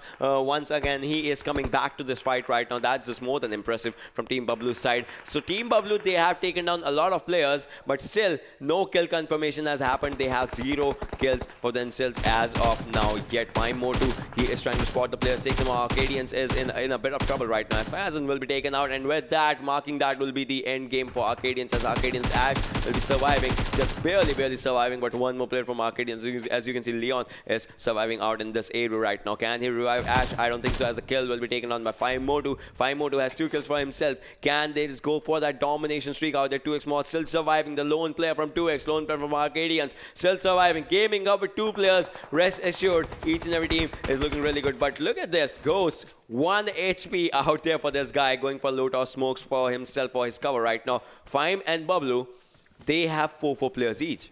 Yeah, they have 4 players each, but the difference is that Fyme has 4 kills, while Bablu is still sitting at 0 right now. And they are just being careful for themselves, and that is something that is going to be important in this game if they want the chicken dinner as well. Because in the last game, they were in a good position, but I would say at least like 10% of luck was involved in the last few seconds of the game as it ended on, not the last game, on the game on Erangel. But this time around, Bablu, they are being careful. They are just playing all their cards to their strengths. 7 teams remaining, 18 players alive, and the circle is closing in slowly and steadily. And with the circle, Bablu is going to move in as well. But one of the players, Pikachu, he has been knocked down. So they are going to be sitting at a man disadvantage. But Arkadians, Leon, on. He is going to be finished off as he was spraying on the players from the side of F2D, but they catch him on the return fire. And Fyme is going to start dropping. Predator getting the knocks on the players of Gaming Hub. The finishes need to be confirmed as well. Gaming Hub has been just left with one player, TeamvfxOXY with just one player alive, F2D with 3, R3D with 3 players, Bablu and Fyme once again with 4 people per squad. And Fyme have just increased their kill numbers, but still 6 teams in this, 16 players still alive. Fyme Predator is going to drop down the last player from the side of Gaming Hub, and Gaming Hub is going to be forced to take an exit. F2D, they are going to be in trouble as Umair is going to be knocked down by the player from 2xOfficial, and the finish is going to be confirmed as well. But Moth, he is in a bad situation. 2 different directions. Look at this, R3D in 1 and F2D in 1. 5 teams surviving. 14 players alive out in this one. Fyme, Bablu, R3D, F2D, and 2xOfficials. So which team is going to come up on top right now? That's going to be one of the questions out here. As Bablu, they are looking good. Like, they have the numbers advantage for themselves. So, but so does Fyme. As you can see, Fyme sneak out there. And Fyme, there's one thing that is separating Bablu and Fyme. Like, even if Bablu has a chicken dinner, they'll still might not be winning the game, as Fyme is 6 kills ahead of them already if they actually come out with the second position. We'll have to see what happens, as Fyme is looking good with the kill count, with the kill numbers for themselves. F2D is still surviving, 47 in Mafia, 2x Moth out there, and R3D with 3 players out in this game right now. Predator goes down. It's Bablu Pikachu. They are trying to finish them, and Tyrant just confirms the kill out in that one. Tyrant once again going on in Fyme. Moto goes down out here as Tyrant is going to be taking his kills in his hands right now. And one more player just goes on. Fyme Khan as well, as F2D just charges in on them. Can they just confirm the kills out in this one? Sneak, the lone man survivor. The lone man survivor out there. Spoke too soon. That's going to be the end out there, as Fyme Khan also goes on. Sneak is going to be out there, just trying to take all the kills that they can. Can they just go for it, because the circle is also coming in slowly and steadily. Now they need to heal as well. 2x Moth goes on as F2D. They just take down 2xOfficials. Bablu Zameen throwing all the throwables, all the smokes, and all the grenades that they have. Energy drink is being drunk by them, and after that they'll be trying to move inside the circle right now. F2D just spot the players, and Fyme Sneak goes down in this one, and the spray should not be stopping, as Fyme Sneak will be taken out of the equation as Bablu Pikachu has been taken down. And now the revive is going to come in by the use of that smoke. As you can see, more and more throwables are being taken out for the usage for Bablu's side. Colossi goes down as Mavi was taking all the fights, but then from the other side, R3D, no chance given out there. This is Fyme versus Bablu all over. As you can see, Fyme Moto is the lone survivor. 1 versus 4. Can this guy clutch it, or will it be Bablu's comeback game once again? The first game was a chicken dinner for them. The second game, can they make it count? Look at this. Bablu Pikachu moving in forward. They can throw the throwables out here, but then they want to just finish it with the guns blazing out in this one. Bablu goes as well, just trying to move in. And Pikachu is so close to the players out there. Bablu Zameen as well. Motu goes away. He is in the smoke cloud, and which team killed which? We know Fyme Moto goes down out in this one with 6 kills, but Bablu actually wins this one. This time they were quite passive, but still they won it. The last time they tried to play passive was the first 8 games of the first half of the double round robin, the first round robin basically of the semi-finals. Did not work out for them. This time, one game, they were aggressive as always. They won that one. This time on Vikendi, they tried a different strategy. Were passive the entire time. Did not engage in any fights until that last few moments. I think until the 8 teams were remaining. That's when they started getting the kills for themselves. And they ended up getting the chicken dinner. And Bablu, from that 15th position, I think now they are going to be pushing for the top 8. If we're looking at the MVP right now, we'll be just thinking like passive. Gameplay. This is what it is. Like, they still won the chicken dinner, but then 2 kills from Bablu Pikachu, 385 damage strat, 29 minutes, 45 seconds of survival time, and 619 distance covered. 619. All right. So 2 kills. Like, this is how you they started. They never thought of this strategy, but still, if they wanted a really good game, a consistency to start for the team, if anything, and I think they'll be in top 8 after this if everything goes good with their kills and with their points or something. And the good thing is that Bablu is going to be playing tomorrow as well. So for them, this is not an opportunity lost. There are still more matches to go, but just having a good standing now is going to make sure that they go into the finals with a good momentum for themselves. And as you said, they just had like 5 kills in total. Fyme had 6 for themselves. So Fyme is still going to be second. Bablu is still going to be first. These 25 points from this game are just going to give them a boost. But let's have a look at the top 5 players from this game. Yeah, and that's going to be 2x more. As you can see, 4 kills, 790 damage. R3D Walker, 4 kills, 599 for himself. FTD Mafia, 4 kills, 351. Next is Hunk out there on the 4th with 3 kills, 510. Fyme Predator with 3 kills and 451 damage for themselves. So 2x Moth, he was also doing really, really good stuff out there. And obviously, for the first time, Yeah. Bablu is out here winning the game, and no one is out there in the top 5. Otherwise, it's always Bablu's players sometimes. You know, sometimes all 4 players of Bablu were out there when they had 20 kill gameplay. Yeah, exactly. Sometimes all 4 players are in there and they have an amazing performance for themselves as well. But now let's have a look at the standings for this game and see how they are and which team is going to have the most points. As Bablu is definitely going to be on the first with 25 points, Fyme on the second with 20, R3D on the third, F2D on the fourth, 2xOfficial on the 5th, TeamvfxOXY on the 6th, Arkadians on the 7th, and Nexus team, just because they had 5 kills, they were aggressive, they were getting the points on the 8th position. Moving on to the next set of teams, Gaming Hub is going to be on the 9th, LOU Esports on the 10th, Team Hellraisers, that has to be an upset, Hellraisers on the 11th, 247 on the 12th, NortheSports, they are going to be on the 13th, Team Aqua, once again an early exit on the 14th, HFD on the 15th, and Rogue Nation on the 16th. As of now, these were the top 16 teams out here. And once again, Team Aqua having a bad day as of now, and that is it's just something out there. 2xOfficials had a good game, if anything, obviously just coming out in the top 5 in this one. But then all that will come with the number of kills, and where is it going to take them in if it's going to take them in the top 16. And the fact is, even if it just takes them to top 16, they'll have to have one final game in the bestest of the ways. Otherwise, because tomorrow they're not going to be playing. So let's just have a look at the overall standings, and let's see where the teams are going to be after this one. As Team Bablu is out there in the top 6, that is exactly the thing that they wanted to chase for. Yeah, and now definitely. they are in a good spot. Team Envy on the 1st, DFUZeOfficial on the 2nd, Fyme on the 3rd, HFD on the 4th, NortheSports on the 5th. Team Bablu is out here, still have 5 more games for themselves. Portal eSports on the 7th, and LOU Esports will be out there on the 8th position. Okay, so Envy is gonna end in the first position. I mean the semifinals when the days are over. But moving on to the next set of standings, Freestyle on the 9th, Arkadians on the 10th, Team TUF on the 11th, 247 Gaming on the 12th, F2D Esports on the 13th, Nexus on the 14th, H2E on the 15th, and Gaming Up. They have they have 6 more games left. Not 6, 5 more games left. Yeah. I'm sorry about that. 5 more games in total. 1 for today and 4 for tomorrow. So Gaming Hub, they are going to have a comfortable time climbing up on the 16th right now. F2D Esports has just 1 game, and tomorrow they can just go down. HR is out there. 2xOfficial, they have 89 points. Yeah. The team at 16 has 90 points. Yeah. And 17 as well. So if 2xOfficials has an incredible game with chicken dinners and all those things and the kills as well. Yeah. So let's see how it just takes them out there. And RNG, R3D, all those teams are out there. So let's see how it happens. Yeah, let's see what is going to happen, and we have to see as to how this is going to go for them, because as you said, 2xOfficial, I think nothing less than a chicken dinner and at least like a 10 kill game, so a 30-point game is going to save them from that exit in the semifinals. But if they can actually have that for themselves, I think that is going to be pretty incredible. On the other side, Hellraisers, they are sitting on that 16th, 17th position for now, and they still have 5 more games as well. So even Hellraisers have the opportunity to make it in there, in towards the finals. But is that going to happen? Because for today, we just have 1 more game left. That is going to be on Erangel, but that is going to happen after we come back from a short break. So you guys just stay tuned and keep watching. We'll be right back.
Hello everyone, and once again welcome back to PMCO 2020 Spring Split Pakistan Region Semi-Finals, day number 5, game number 4. My name is Varun Super Johnny John, being joined on the desk by Ocean Sharma, who can't stop shaking his head for some reason. No, I was just agreeing to everything this guy is saying because whatever he says, he always is right. Like whenever I pick a team, that's always on the wrong side. But when he picks a team, that team always has a chicken second or third finish or something. So I know I've eaten a lot of lemons on those bets or something. The lemons are coming back on the finals, by the way, guys. Yeah, so we have a weird thing out here. So I want to tell you guys about a story. In South Asia finals, we had a bet that he'll pick one team, I'll pick one team, and if my team loses, if my team is on the lower side of the table as compared to his team, I had to actually eat lemons out on that one. Trust me, those were five bad lemon things that I just had, and trust me, the finals will be out. Then we'll be having what, like 12 lemons to eat. 2 days. And yeah, 2 days. 2 days, 2 different regions, and it's going to be an intense, action-packed days that you will have. Action-packed weekend, in fact. But on the other side, we are still in the semifinals. This is going to be the second last day. Tomorrow is going to be the last day. In fact, day number 6, where teams from Group B and C will go head-to-head. And the top 16 teams from the semifinals will be moving on to the finals. And we still are in the process of figuring out which 16 teams are going to be playing the finals. Exactly, because still so far nothing is confirmed yet. The teams that were the lower order are still trying to make it to that area, and in that process they are trying to eliminate all other teams to the lowest of the orders, and the teams are still trying to go for it. Aqua, on the other hand, are having a bad games as well, and this is going to be their final game. Yeah, this is definitely going to be their final game, as they are about to hit that 16 games played mark. And another team that's about to do the same, it's going to be TeamvfxOXY. So TeamvfxOXY, they need to go full on passive. They need to have the chicken dinner in this game. Otherwise, their position is going to be in a lot of trouble for the finals. Exactly, like that will be one thing that, talking about the teams and games, we've talked about the teams, we've talked about the games and all those things, but then the final game for Erangel, this is that scenario when we talk about the things that, like, let's talk about head-to-heads as well, like for some teams and all those things, and where some teams are standing. And alright, so this is from the similar team, Ghost and Pikachu. So both from Team Bubble, and you know it because today they are having a good day. Let's just have their stats and let's just compare it. So 19 kills and 13 kills. But in those 13 kills, the damage stats for Ghost is 3,317. Obviously, the guy was Ghost out there in the first game of Erangel. And for Pikachu, it was 3,481. Healing has been... Alright, so one thing, look at this. They are almost equal in the stats of damage and healing and distance as well. Because obviously distance, the teams, the players who are traveling the equal amount of distance for the team and for all those things. Headshots 4 and 2 from each of the directions, either of the ways out there. 19 minutes 56 seconds, 19 minutes 57 seconds average survival. So the team is playing together, but still there are some things that they need to do. Like the team started their day on the 15th position and is on 6th right now. Yeah, they are going to be moving up and up, as they have 5 games remaining. One that is going to happen in a few minutes on Erangel, and the 4 from tomorrow as well. So Bablu is in a really good position right now, but that did not always used to be that way, because when the semifinals started out, Bablu was out of the top 16. They were barely on the verge of making it in there. They were 19th. Yeah, they were 19th, and that was sort of a really weird situation to see them in. But as the days have progressed, as they have changed their play style and gone back to the old ways of just killing whoever they see, we have seen this squad sort of climb back up to the mark. Another team that I think has been having an interesting standings and an interesting performance, it's going to be Hellraisers, because group stages, Hellraisers were amazing with their games. This time, sometimes they feel like it's a god tier team, but other times it's like a middle of the table performance coming in from the side of Hellraisers, which I think has to be upsetting for them. But they need to figure out what is going wrong. They need to go back to the drawing board and try and figure stuff out before the finals, because finals, once again, 16 teams going head-to-head against each other, 6 games per day for 2 days, and one team that is going to be standing on the top, by the end of the last game, is going to be moving on towards the World League. Exactly. The biggest of the biggest stage is going to be out there. One team will be getting that chance. So for now, if you are at second, if you are third, it's good for now. But in the finals, you need to be the one. That used to be the slogan, hashtag be the one. You need to be the one, actually. And we'll have to see like if you actually go out for that. But for now, we'll be seeing what goes out in this map of Erangel. The final game for some of the teams. One final gunshot is going to count out in this one, as the game will be on the screen, ladies and gentlemen. This is the perfect trajectory for the final game, because what happens is you can have each and every area of the map, from Novus to military base, from Pochinki to school, from Rozhok to Georgopol, from Seveni to Zarki. All those big names, all those good areas are going to be out there. And HR, Hellraisers are marking their exit right now, going to the right end direction, and then the other team, Gaming Up, is going to the left end direction. VFXOXY has also dropped in really early right now. Let's see where the team goes, because VFXOXY, they have their Stalbert draw, but right now they are not going to that area, obviously. They are going to a secondary drop location right now. Yeah, they are going to the secondary drop location, but look at this. VFX and Gaming Hub, they are going to be contesting each other on the military base. On the other side, Hellraisers have decided to go towards the Novo Islands, Novo containers for themselves. A team that lands on the Georgopol containers. I mean, the containers are all going to be there as well, but it's a different location. On the other side, I think Bablu, once again, will be looking to land towards the northern Georgopol city. 247 Gaming, instead of going towards the northern side, northeastern side of the map, that is Lipovka or Yasna Polyana, that is where they usually land. That is where they were landing a couple of days ago. Until today, until this game, they are going towards the Ferry Pier situation. Fyme, like always, have taken control of Milta, and LOU have gone for the farm areas for themselves. Bablu, they have gone for the northern landing. And Tyrant, I think this time he is going to look to control the Georgopol containers for himself. FTFxEsports, look at this. They are heading towards Zarki. Yeah, as of now, like, they are going to that area. And look at the circle. If you just see the circle, like, Primorsk is going to be out there. Query, Ferry Pier. Ferry Pier will be taken by Aqua, if I think 247 is right in front of them. So, what if Aqua becomes the first team to be eliminated in this one as well? As you can see out there, fights happening. And Arkadians, Ash has taken a lot of damage as every Kronos is on a 1 pixel. Destined to finish the players out there, and yes, he does it just with 2 more shots, and there will be the first kill confirmation coming in from HFD Kronos, and he will be running away. He should be popping up a first hit at least before running away, because if he just moves out from the moving buggy, he'll be taken down out in that one. And Gaming Hubs emerge. They are just moving in these sea building areas where they're just trying to spot the players if they can, because there is a team that's VFXOXY right at the back end for this team right now, and that can create a lot of trouble. So Merge has two guns, and both are going to be the burst guns for him. So no proper auto AR for this guy, like has M16 and Mutant MK47.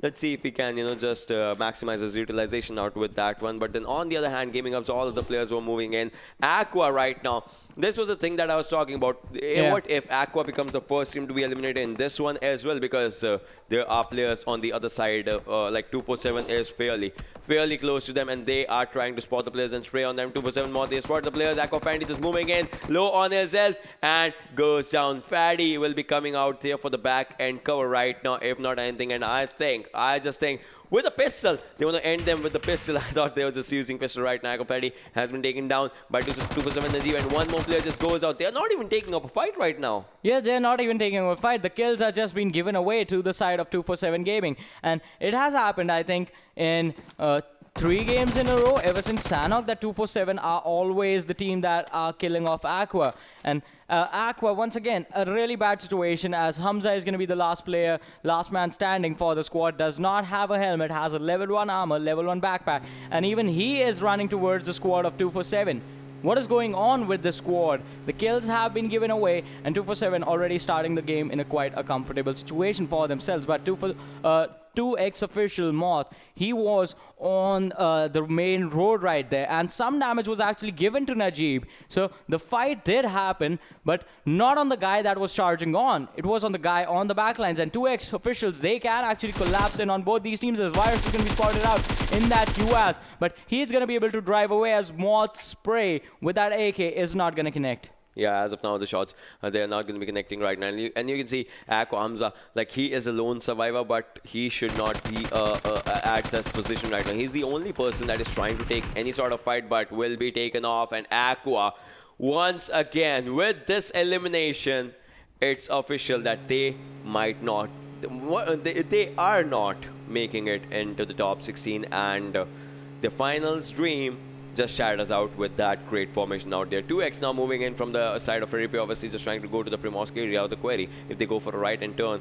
or something out there, we'll have to see if they just go to which direction will be out there for them. LOU's 2 players, Phobia and goes just out in this location. As you can see, the first circle is coming in, closing in 5 minutes mark into the game, ladies and gentlemen. Fyme is also trying to go into the other area, trying to go to the rotations for the other areas and just trying to sit on in this area. Like you can see, they can just sit in out this area for a while, but the fact is they have to move in 750 meters into the zone, and the zone is going to be an important one in this one, because the zone was having poaching key areas and all those. So Milta, where Fyme is, it's going to be a difficult, not that much of a difficult rotation, because they'll be having LOU in the footsteps right now, but LOU, they're also moving to the other direction. So I think Fyme can rotate easily into the circle if given enough time for themselves. Yeah, Fyme can rotate in quite easily, but look at this on the other side. Arkadians once again have taken control of the Pochinki area, like always, uncontested, and they are going to be pretty happy about that. But TeamvfxOXY, they have rotated towards the side of Primorsk, but most of the teams that are on the northern part of the island, they are going to have an easy rotation. Fyme is just going to walk a few meters, not walk, probably drive, because you need the vehicles for cover as well out in the open location, especially if you're going through the farm situation. But they will be quite close to the circle, and the military bridge. Ocean, look at this.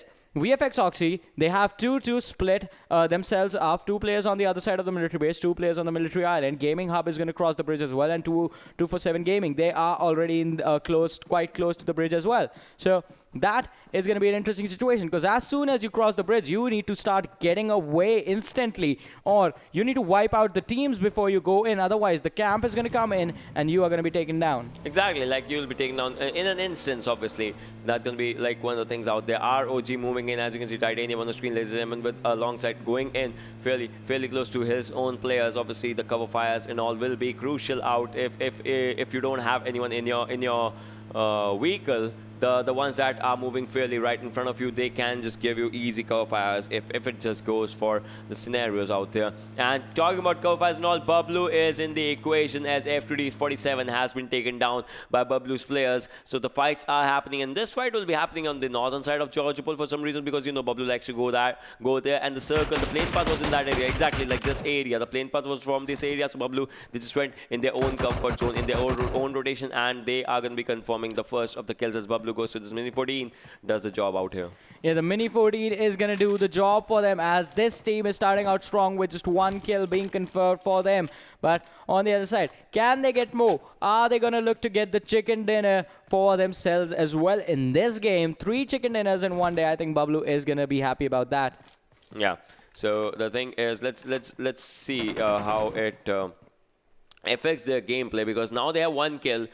They have started their journey. If you want to keep it like that, if you want to say it like that, they've started their journey of the fights and all those things. And where will it end? Will it end with them having a chicken dinner? That's going to be one of the things out there. Obviously, yeah. 247 Moth on the screen, ladies and gentlemen. 247 Punjabi, 247 Umi, and 247 Najiri as well for the 247 Gaming out there, taking that area of the Ferry Pier location. And ROG are going to be taking this area that is at the back end of Query right now. And these areas have good amount of house from them, but then look at this. ROG's players, some of them don't even have a helmet for now, so the going into the fights in first 10 minutes it's not going to be a really good decision from themselves. HR, they are going and keeping their vehicles for the bridge covers or something, as they would like to have that area of the bridge for themselves if they want to go for it. But then will the bridge be favoring them or something, because no one's going to be coming in from the Novo bridge, if I'm not wrong, if I'm right, because Novo was not inside the circle area, and Phobia is an enemies ahead. I got supplies for the M4 out there, and if anyone wants that, they can just have a proper utilization of that M4. Now switching guns of AKM from AKM, obviously just trying to take all the bullets for themselves. The first airdrop out in this game, ladies and gentlemen, is going to be having an AWM, Adrenaline Syringe, level 3 stuff out for themselves out in this area of forest alongside the ferry pier. Yeah, the AWM with the Adrenaline Surge. You can dish out the damage and you can heal the damage on yourself as well. Plus, the armor and the helmet is going to protect you from taking any useless damage on you. But on the other side, HFD's Buran, he is on a bike, which is going to be a vulnerable situation for him to be in. And look at this, he is all isolated as well. So running out in the open like a wild man, he has to be careful. In fact, we still have 15 teams in here, and Gaming Hub going for the water rotation. I think on a boat, yes, it might work. The other day we saw players swim. Yeah, like, don't swim out in this one, but it might not work. As you can see, 247 is ready out there to take the fight. And Gaming Hub also needs to stay in the top 16, obviously. Yeah. That's going to be one of the things that can they or can they not, which are the teams that will be having their 16 games completed and will be out there. But look at this, Fyme and LOU. Big fight just might happen out in this one, as Fyme is so close to LOU eSports right now. Grenade being cooked up by the side of Predator. The grenade, it might not do much of a damage, but obviously it can deafen the players out there. Picks up one more grenade, just throws one grenade and picks the another one. That's how they want to roll right now. Fyme Moto just sitting out there. Fyme, LOU Razor as well, just sitting out there on those areas. 10 minutes and 30 seconds into the game, ladies and gentlemen. We'll have to see if the fight just produce something out there, as LOU's Abud was on the other side. And now 247 Umi. They know that Gaming Hub's squad just arrived there. They don't know the names, obviously, but then they know that the players are out there. Khan out here, as you can see, is going with the grenades for themselves, as they are trying to maximize the damage, even if not trying to knock the players out there. 247 Umi, the person, I think if the fight just happens out here, 247 Umi can be that card that just changes everything, because no one knows the location of 247 Umi. They know the location of Najib, they know the location of Moth and Punjabi as well, as the players have the focus fire on these players.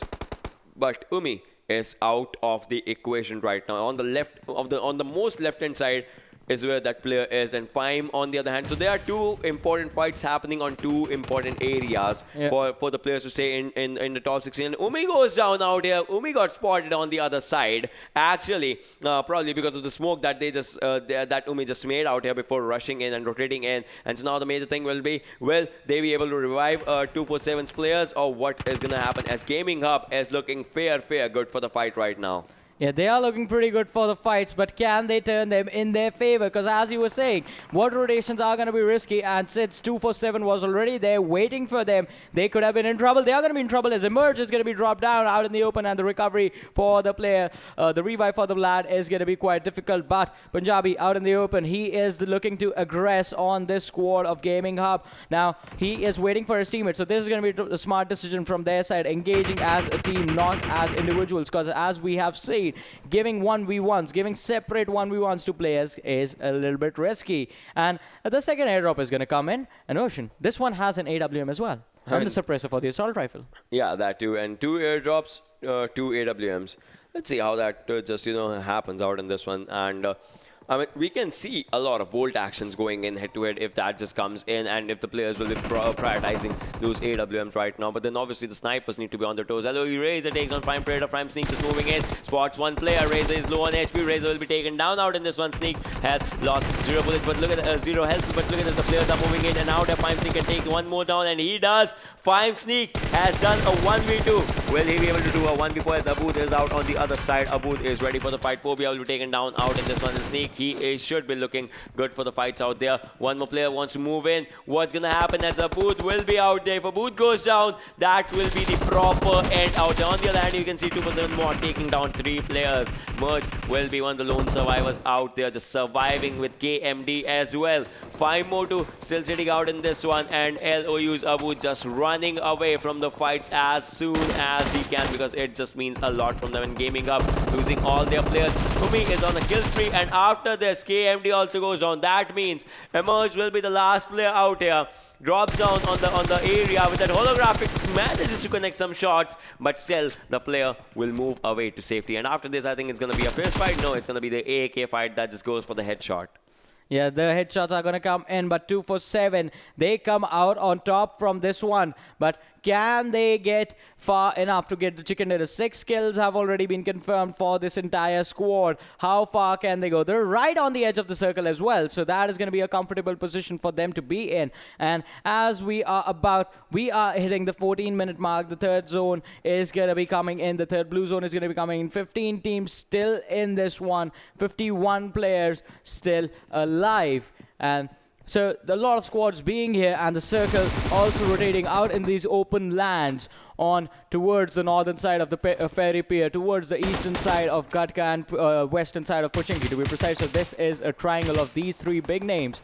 And as I was saying, open areas need a lot of smokes for cover. Need to bring those vehicles in with you as well. Exactly, that's going to be one of the things out there, and you can see Nexus players just out there trying to dish all the damage that they can. Damage will be a catastrophic one. It will be the needed one, if anything, out here. And HR Snaker just trying to pop all the doors, all the windows that he can out here to maximize his usage, obviously, his utilizations, obviously. Can they just go for it? That's going to be one of the things. So HR versus Nexus. We have seen what Nexus is capable of doing. We've seen them in all the fights that they have taken as of now, but can they take this one fight? It's going to be an interesting one and an important one, as well as Nexus will just be sitting out there if the fights are not going to be happening, and they'll be comfortable in their area. Nexus Sanhok was taken down, but the revive will come in. This was the moment when HR should have actually rushed in, charged in, but if they lose this moment, they can lose all of the fight right now. Staha is reviving the players from Nexus out in this one, and we'll have to see what happens after this, as the first aid will be coming in. The first aid will be popped up, and after this, Taha, as you can see, he is trying to locate the players,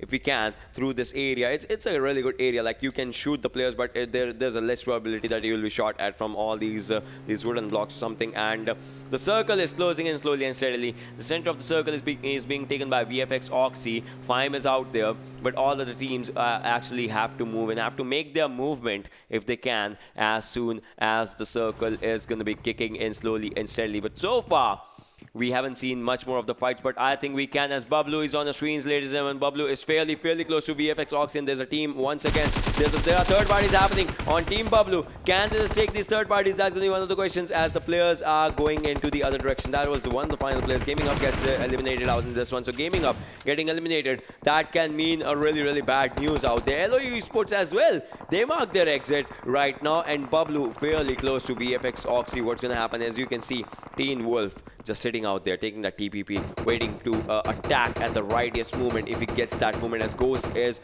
right in front of him, still being separated by a wall, if anything. And the airdrop number 3 has M249 F2D Mafia. If he actually takes this, if he takes a hold of this airdrop, you know, he can cause a lot of damage out on his opponents. Yeah, it is going to be a lot of damage, but Moth is going to be knocked down from the side of 247, and the AWM is going to be coming in handy in this one. But as you said, the third parties on Bablu were happening at that instant, but they still have managed to stay alive, all the players. But now, Bablu, Pikachu with that one nade is going to knock down the players from the side of VFxOXY, and Zameen from the other side is fighting. Has spotted out the players from the side of Arkadians, and HFD's player is going to be spotted as well. Zameen is splitting his attention. You do not want to do that. Focus fire, buddy, focus fire. But Ghost from the other side is going to be like, alright, if you want to take this lad out, I'll just drop him down. But the kill is going to be stolen by the side of Arkadians, as they work close to the player from the side of F2D. From the player of the side of HFD, I'm sorry.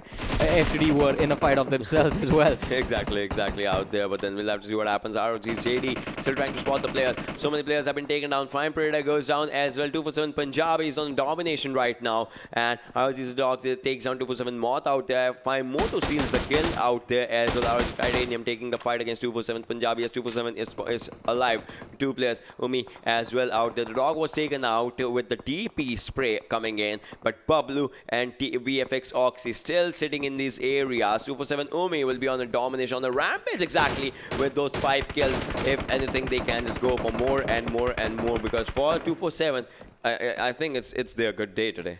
Yeah, it is going to be their good day today, as they are still somehow managing to survive. But Umi, the kill is going to be finished. So sitting at a man disadvantage is going to be a lot of trouble for the lads. But Punjabi is still in this 1 versus 3 situation. Can the man make it happen? I think disengaging and running away is going to be the safer option over here. But as the blue zone closes in, where is the next circle going to be? Where's going to be that next point out in the open where the teams are going to rush in and try and fight each other out? Bablu, still only 1 kill for them. Zameen has sort of forced the players of Arkadians into that one small shed, and if they go for a slight peek, their heads are going to be popped out. But as this man with that M4 is just brutal. Look at this, single shots on R3D Walker in the long of distance. He is hiding behind the car just trying to be safe, and Zameen still managed to drop him down to 50% health.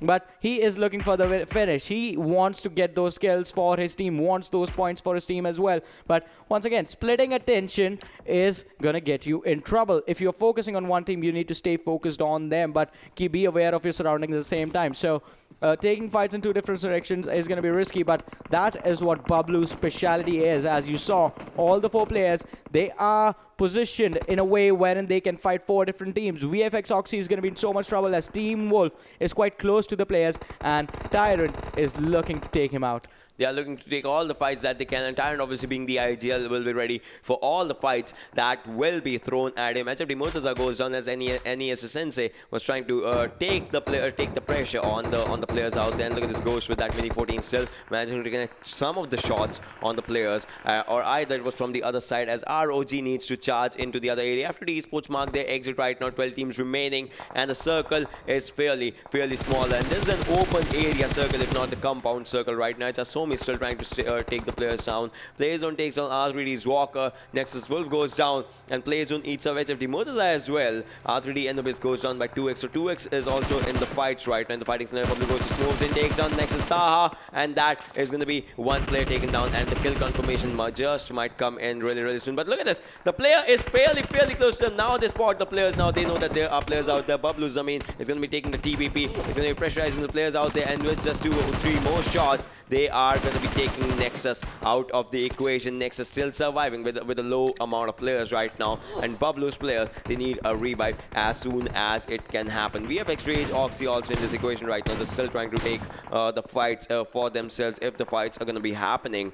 If the fights just come into the equation in all the scenarios, but so far it's like not as much of a scenario of the fights if the fights are going to be happening. But so far we'll see what happens. As VFxOXY, they are trying to go for the fights once again. If the fights just happen for themselves, 2xYers on low HP, still managing to survive right now. If he goes down, that will be the end of 2x. HFD Cronus goes down out there. R3D Walker has been taken out. R3D Esports mark their exit as Bablu is actually back in all the fights that they can. 2xYers takes on the Arkadians fast. The Arkadians not looking in a good spot out here. Bablu Zameen, look at them shooting through this area on the safest of the spots. This is one of the best things that Bablu is doing right now. And the grenade on Fyme Sneak. He was doing grenade on 1 player, but the grenade actually comes on him as well. 2xYers goes down. That's going to be a player exiting the lobby right now. 2x with just 1 player surviving out of 1 player got eliminated right now. Nexus and Arkadians as well. 1 versus 1 for themselves. And Fyme, Bablu, VFxOXY with all the 4 players surviving. No doubt HI and NortheSports also have all the players, but then some of them need a revive right now. Yeah, most of them are going to be needing revives right now, but VFxOXY, they need to be careful because running out in the open when Bablu is so close to you is going to be so risky. And look at this. They are so lucky. The circle is on top of them as well, and Pikachu is going to be happy about it because Bablu now are starting to rack up a lot of kills for themselves. Ghost out in the open from the top of this container. Tries to land a blind spray inside the smoke, but we have to see if how are they going to make this happen, because smokes are going to block out your vision, and the noises from the guns are going to give away the information to your location. Pikachu has been spotted out. He needs to run away, but somehow he does get a knock on one of the players from the side of Hellraisers, and Adnan in a bad situation. I think the finish is going to come in as well, but Pikachu, Snake, another knock coming in, but can he get the finish this time around? The kill without being stolen. Tyrant confirmed the kill for Adnan. Zameen is going to make sure that Hellraisers take an exit from the game as the entire team together.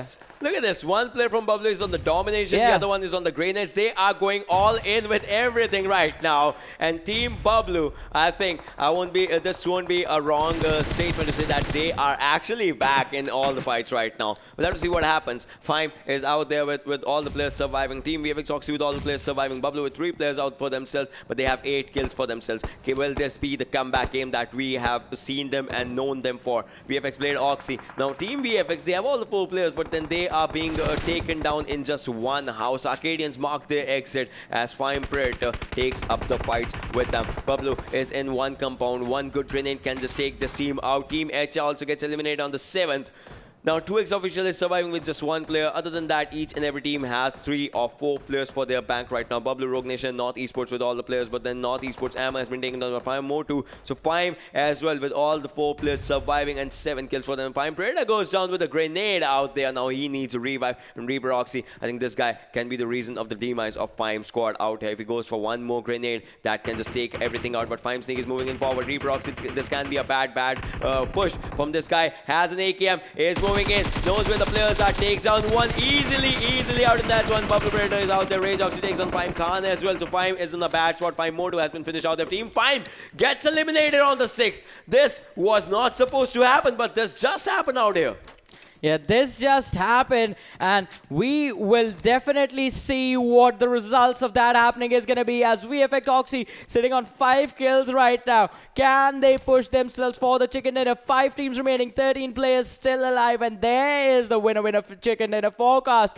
VFxOXY are leading this one, 30% probability of them winning. Rogue Nation is in this fight as well with 23, Bubble with 23, and TeamvfxOXY. They just have 1 guy in this game, so 7% chances of them winning. But who is going to get the kill on that one guy? One extra kill could actually change the standings, could actually change where you finish in the overall standings as well. And Bablu Tyrant trying to land the spray on the player from the side of NortheSports, but it's in the wrong direction now, buddy. Maxi, he is just trying to hit the car and is just trying to blow it up. Zameen had taken a lot of damage as well. Bablu, they have lost 1 player as only 1 guy was taken down. But Tyrant, Zameen, and Pikachu, can they get the chicken dinner? Rogue Nation is right next to them on the sides of the containers. Bablu has been cornered in that one warehouse of theirs. In the meanwhile, TeamvfxOXY, they are going to take an exit as VFxOXY's players, they spot him out. Sajid, he's going to be finished off, and we are down to 12 players remaining. 4 teams in this game, and the probability as the teams go down, the probability of VFxOXY winning this game just keeps going up, as NortheSports,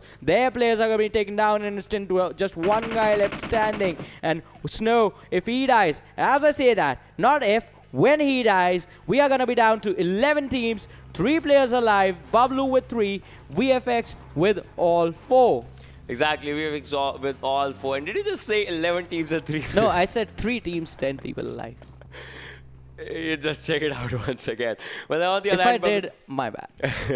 I apologize. You bad. Well, yeah, I bad people tap in game. What? Wait. You say that when someone's using a mini routine. It's like tap shots. We'll talk about that later. But then coming back to this fight, ladies and gentlemen, 10 players alive, 3 teams remaining.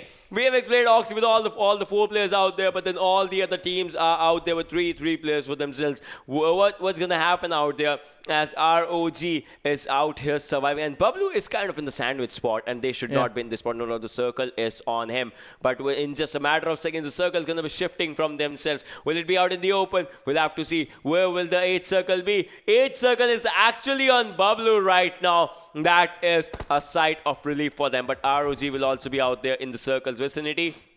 What's going to happen? 5 more meters for Bablu Pikachu to be in this circle. They'll have to take fights from 2 different directions. Can they or can they not? Because on one side, it's going to be Rogue Nation. On the other side, it's going to be VFxOXY. And the first game, it was the similar scenario as Bablu and VFxOXY were out there, and Bablu stole the chicken dinner from themselves. Bablu actually dominated and took their chicken dinner. Will they be ready for the backstab out in this one? That's only one of the questions if that happens. And look at this, smoke clouds being popped up out here, and the smoke is going to be helping players to move in. VFxOXY is just moving in through the smoke right now to that ridge area. The ridge advantage coming in, and they have moved into the safest of the spots right now. The game just changed its pace in no time right now, ladies and gentlemen. And now there's going to be really good, but from the left hand side, as ROG's Nightmare is ready for all sorts of fights that are going to be happening out in this one. We'll have to see what happens. ROG JD as well, just sitting out there.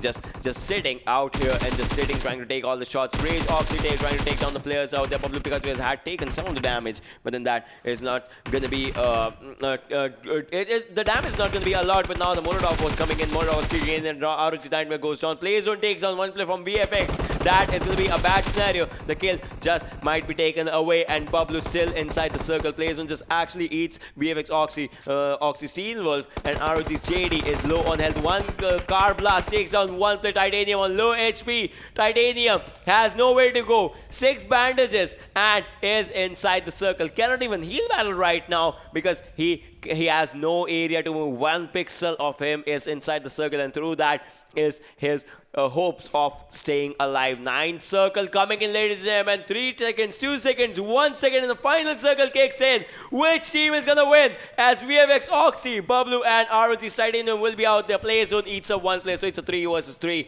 for the final fight out in this one. What's gonna happen? Bablu Pikachu goes down. Bablu, Zameen, and Tyrant. The IGL has to move in. The IGL goes on as well. Zameen, the player that has had the maximum of the experience out in this game, is surviving outside the area. Will he take the fight? I don't think so. He's gonna be given the kill by the play zone out here. But still out in this one, Team Bablu on the second, and VFXOXY actually snatches it away. They snatched it away, and Reaper from the side of VFXOXY, the man was literally the Grim Reaper in this game as well. He had 8 kills on him. But Bablu, once again, an amazing performance and a consistent standing for the day today. And this wasn't even their last day. Their last day is going to be tomorrow. Exactly, the last day will be tomorrow. They'll be looking for more and more fights tomorrow. But for now, I mean, they started the day on the 15th, obviously. Now they'll be in top 5. That's consistency that they just showed in 3 games. 3 out of 4 games, that was really good. 1 game, they had 10th finish. That was one thing. But then, you know it, I know it, who's going to be the MVP for this one. It's going to be Reaper, if we're not wrong. And he has 8 kills, 951 damage, 28 minutes and 12 seconds of survival time. And obviously 8.8 kilometers of distance travel. So the guy was actually, doing a lot of damage, and the damage stats were just showing up in his team's winning as well. Yeah, the damage stats did show, the kills did show as well, as VFXOXY got the chicken dinner for themselves in this one. But once again, how much is that going to push them? How far are they going to be in the standings? But before we look at the standings, let's have a look at the top 5 players as well, apart from the MVP, because even those players were doing a lot for their teams, and they were sort of the reasons that their team had good standings. I want to see a difference on the first and second, because exactly. See, 8 kills and 5 kills, and 247 also got eliminated early. Still, they had 5 kills, and this guy was on the rampage. Obviously, Umi was on the rampage out there. Fyme Moto on the 3rd, Bablu Pikachu on the 4th, and 247's Punjabi was out there on the 5th in the top 5 players, top 5 kill leaders, the players that grabbed the most kills out there. And that was amazing and impressive to see. Yeah, that was amazing. That was impressive as well. And on the other side, Fyme also had an amazing performance in this one. Bablu and VFX, they were in those 2 compounds right next to each other for so long. And those 2 teams actually wreaked havoc on everyone else that was trying to close in, because once again, RNG being involved in the game, the circle sort of formed on their compounds, and that sort of made things a little bit easier for them. But still, if you are taking fight, you're putting yourself in the risk. But with that, let's have a look at the standings for this game and see how many points did they actually get for themselves, as we are pretty sure VFXOXY is going to be first, 31 points, 11 kills yet again. Bablu on the second, 22 points for them. Rogue Nation on the third, 17 points. Fyme on the fourth, 247 Gaming. They make it to the 5th position just because they had 10 kills. So NortheSports on the 6th, DFUZeOfficials on the 7th, and Arkadians are going to be 8th. Moving on to the next set of teams, let's have a look over there, as Hellraisers are going to be on the 9th, Team HFD on the 10th, Nexus on the 11th, R3D on the 12th, FTFxEsports on the 13th, LOU Esports on the 14th, Gaming Hub on the 15th, and Team Aqua. This team, Team Aqua, this is going to be the last game. It's going to be an exit for them from the semi-finals now. Yeah, as of now, this will be an exit that they never wanted, but they actually got unknowingly. So that was like one scenario that should not have happened with the team out here. But we'll have to see like how this changes everything. And after this, obviously, we'll be looking in forward for the overall standings. Yeah. And that overall number, it's going to be like a changing factor or something, because for some teams, some changes are going to happen in the overall standings, but I think one thing that's going to be certain, it's going to be that Envy is going to be sitting on the first position. Or that might change as well. But yeah, I think that's not going to happen. Fyme is definitely, a team is definitely going to dethrone Envy. We just have to see which one it's going to be. It's going to be DFUZeOXY. So 225 points, the first team to hit the 200-point mark and straight up jump in front of Envy. Envy wasn't playing today. They still have 4 more games to go, so they are coming back tomorrow, I think, for their throne. But Envy moved to the second. Fyme on the third. HFD on the fourth. NortheSports on the fifth. Bablu is going to be on the sixth for now. They are going to play tomorrow. Portal eSports playing tomorrow, 7th. LOU eSports 8th playing tomorrow. Moving to the next set of teams, let us look which teams have completed the games which are going to be playing. Arkadians games finished on the 9th. Freestyle playing tomorrow, 10th position, 2 for 7. They have games left, 11th for now. TUF, they have games left, 12th position for now. F2D eSports, they are done with their game, so they are going to be in a risky position as the difference between them and the teams below them, it's not that big.